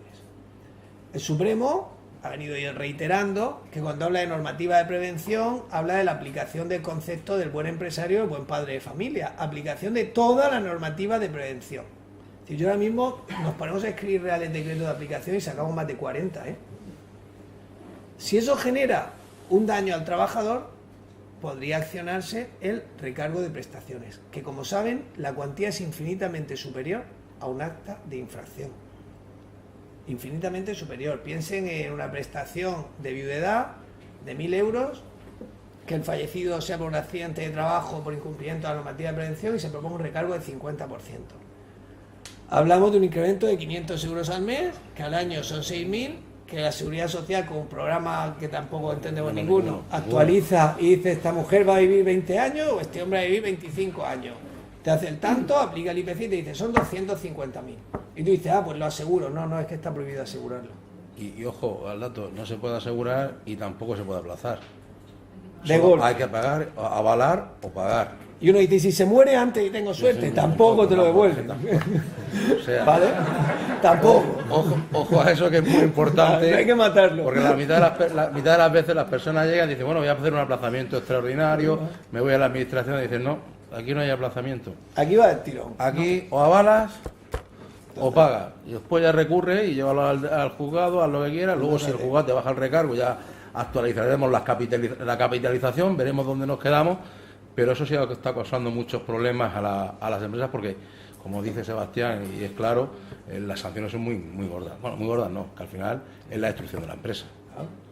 Literalmente, yo no sé si habéis tenido casos, pero eso conlleva al final la destrucción de la empresa, pues porque no puede asumir las sanciones. Claro. Yo estoy en la ley de recargo de prestaciones y ahora mismo están saliendo recargos de prestaciones de gente fallecida hace 20 años en Navantia, por ejemplo. Entonces, son cuantías muy grandes que tienen una evolución histórica de cuando la ley de seguro, accidente de trabajo, etcétera, etcétera, pero que como nadie le va a meter mano, porque nadie le va a meter mano a esto, porque es muy impopular y es muy difícil de regular, eso está ahí. Y nosotros tenemos la instrucción de, en caso de accidente de trabajo con acta de infracción, yo tengo que proponer recargo. Porque si no, porque hay un acta. Y porque hay un afectado. Claro. Porque hay no es solo el que sufre el daño, sino los daños colaterales de los familiares. En la mitad de los casos, muchas veces son los familiares también los que inician el procedimiento. Y yo, oiga usted, yo quiero, ya me estoy jugando las pensiones futuribles que a mí me interesa obtener. Es un tema muy importante ese, y que hasta ahora, por mi experiencia y por los años que llevo, no era muy asiduo lo que es el recargo de prestaciones, pero que ha cogido auge. Sí. Y está causando mucho daño, ya lo digo, a muchas empresas. Ahí simplemente apuntar, Sebastián comentaba en caso de fallecimiento y demás, claro, nosotros lógicamente como mutua de accidente de trabajo somos también los que capitalizamos por la prestación, no solamente una muerte, es decir, una incapacidad permanente total o una parcial, una total o una absoluta, es decir, no hay fallecimiento, pero bueno, con una edad media, con 2 hijos y tal, nosotros como mutua pues podemos capitalizar perfectamente 100.000, 150, 200, 250.000 euros. Y en base a eso se calcula entre el 30 y el 50%. Al fin y al cabo nosotros la mutua es una entidad aseguradora de accidente de trabajo y bueno, pues estamos para eso. Pero a una empresa dice, bueno, pues la mutua capitaliza, se muera luego no los herederos tal, capitaliza 200.000 euros. Pues el 50% de 200.000 son 100.000. Y de pago o aval inmediato.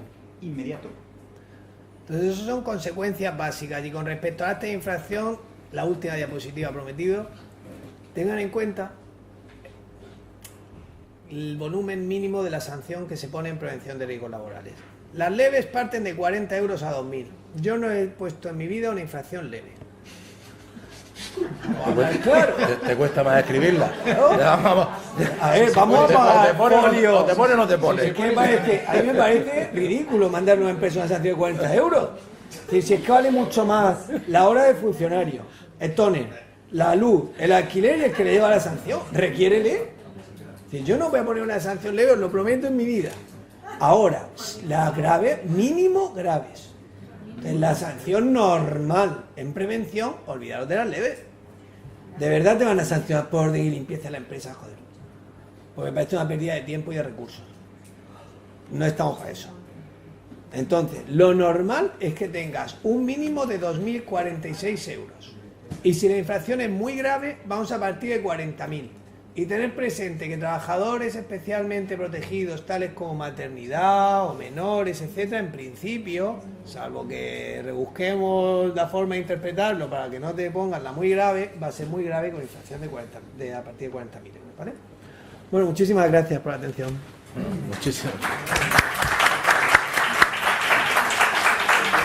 Muchísimas gracias, Sebastián.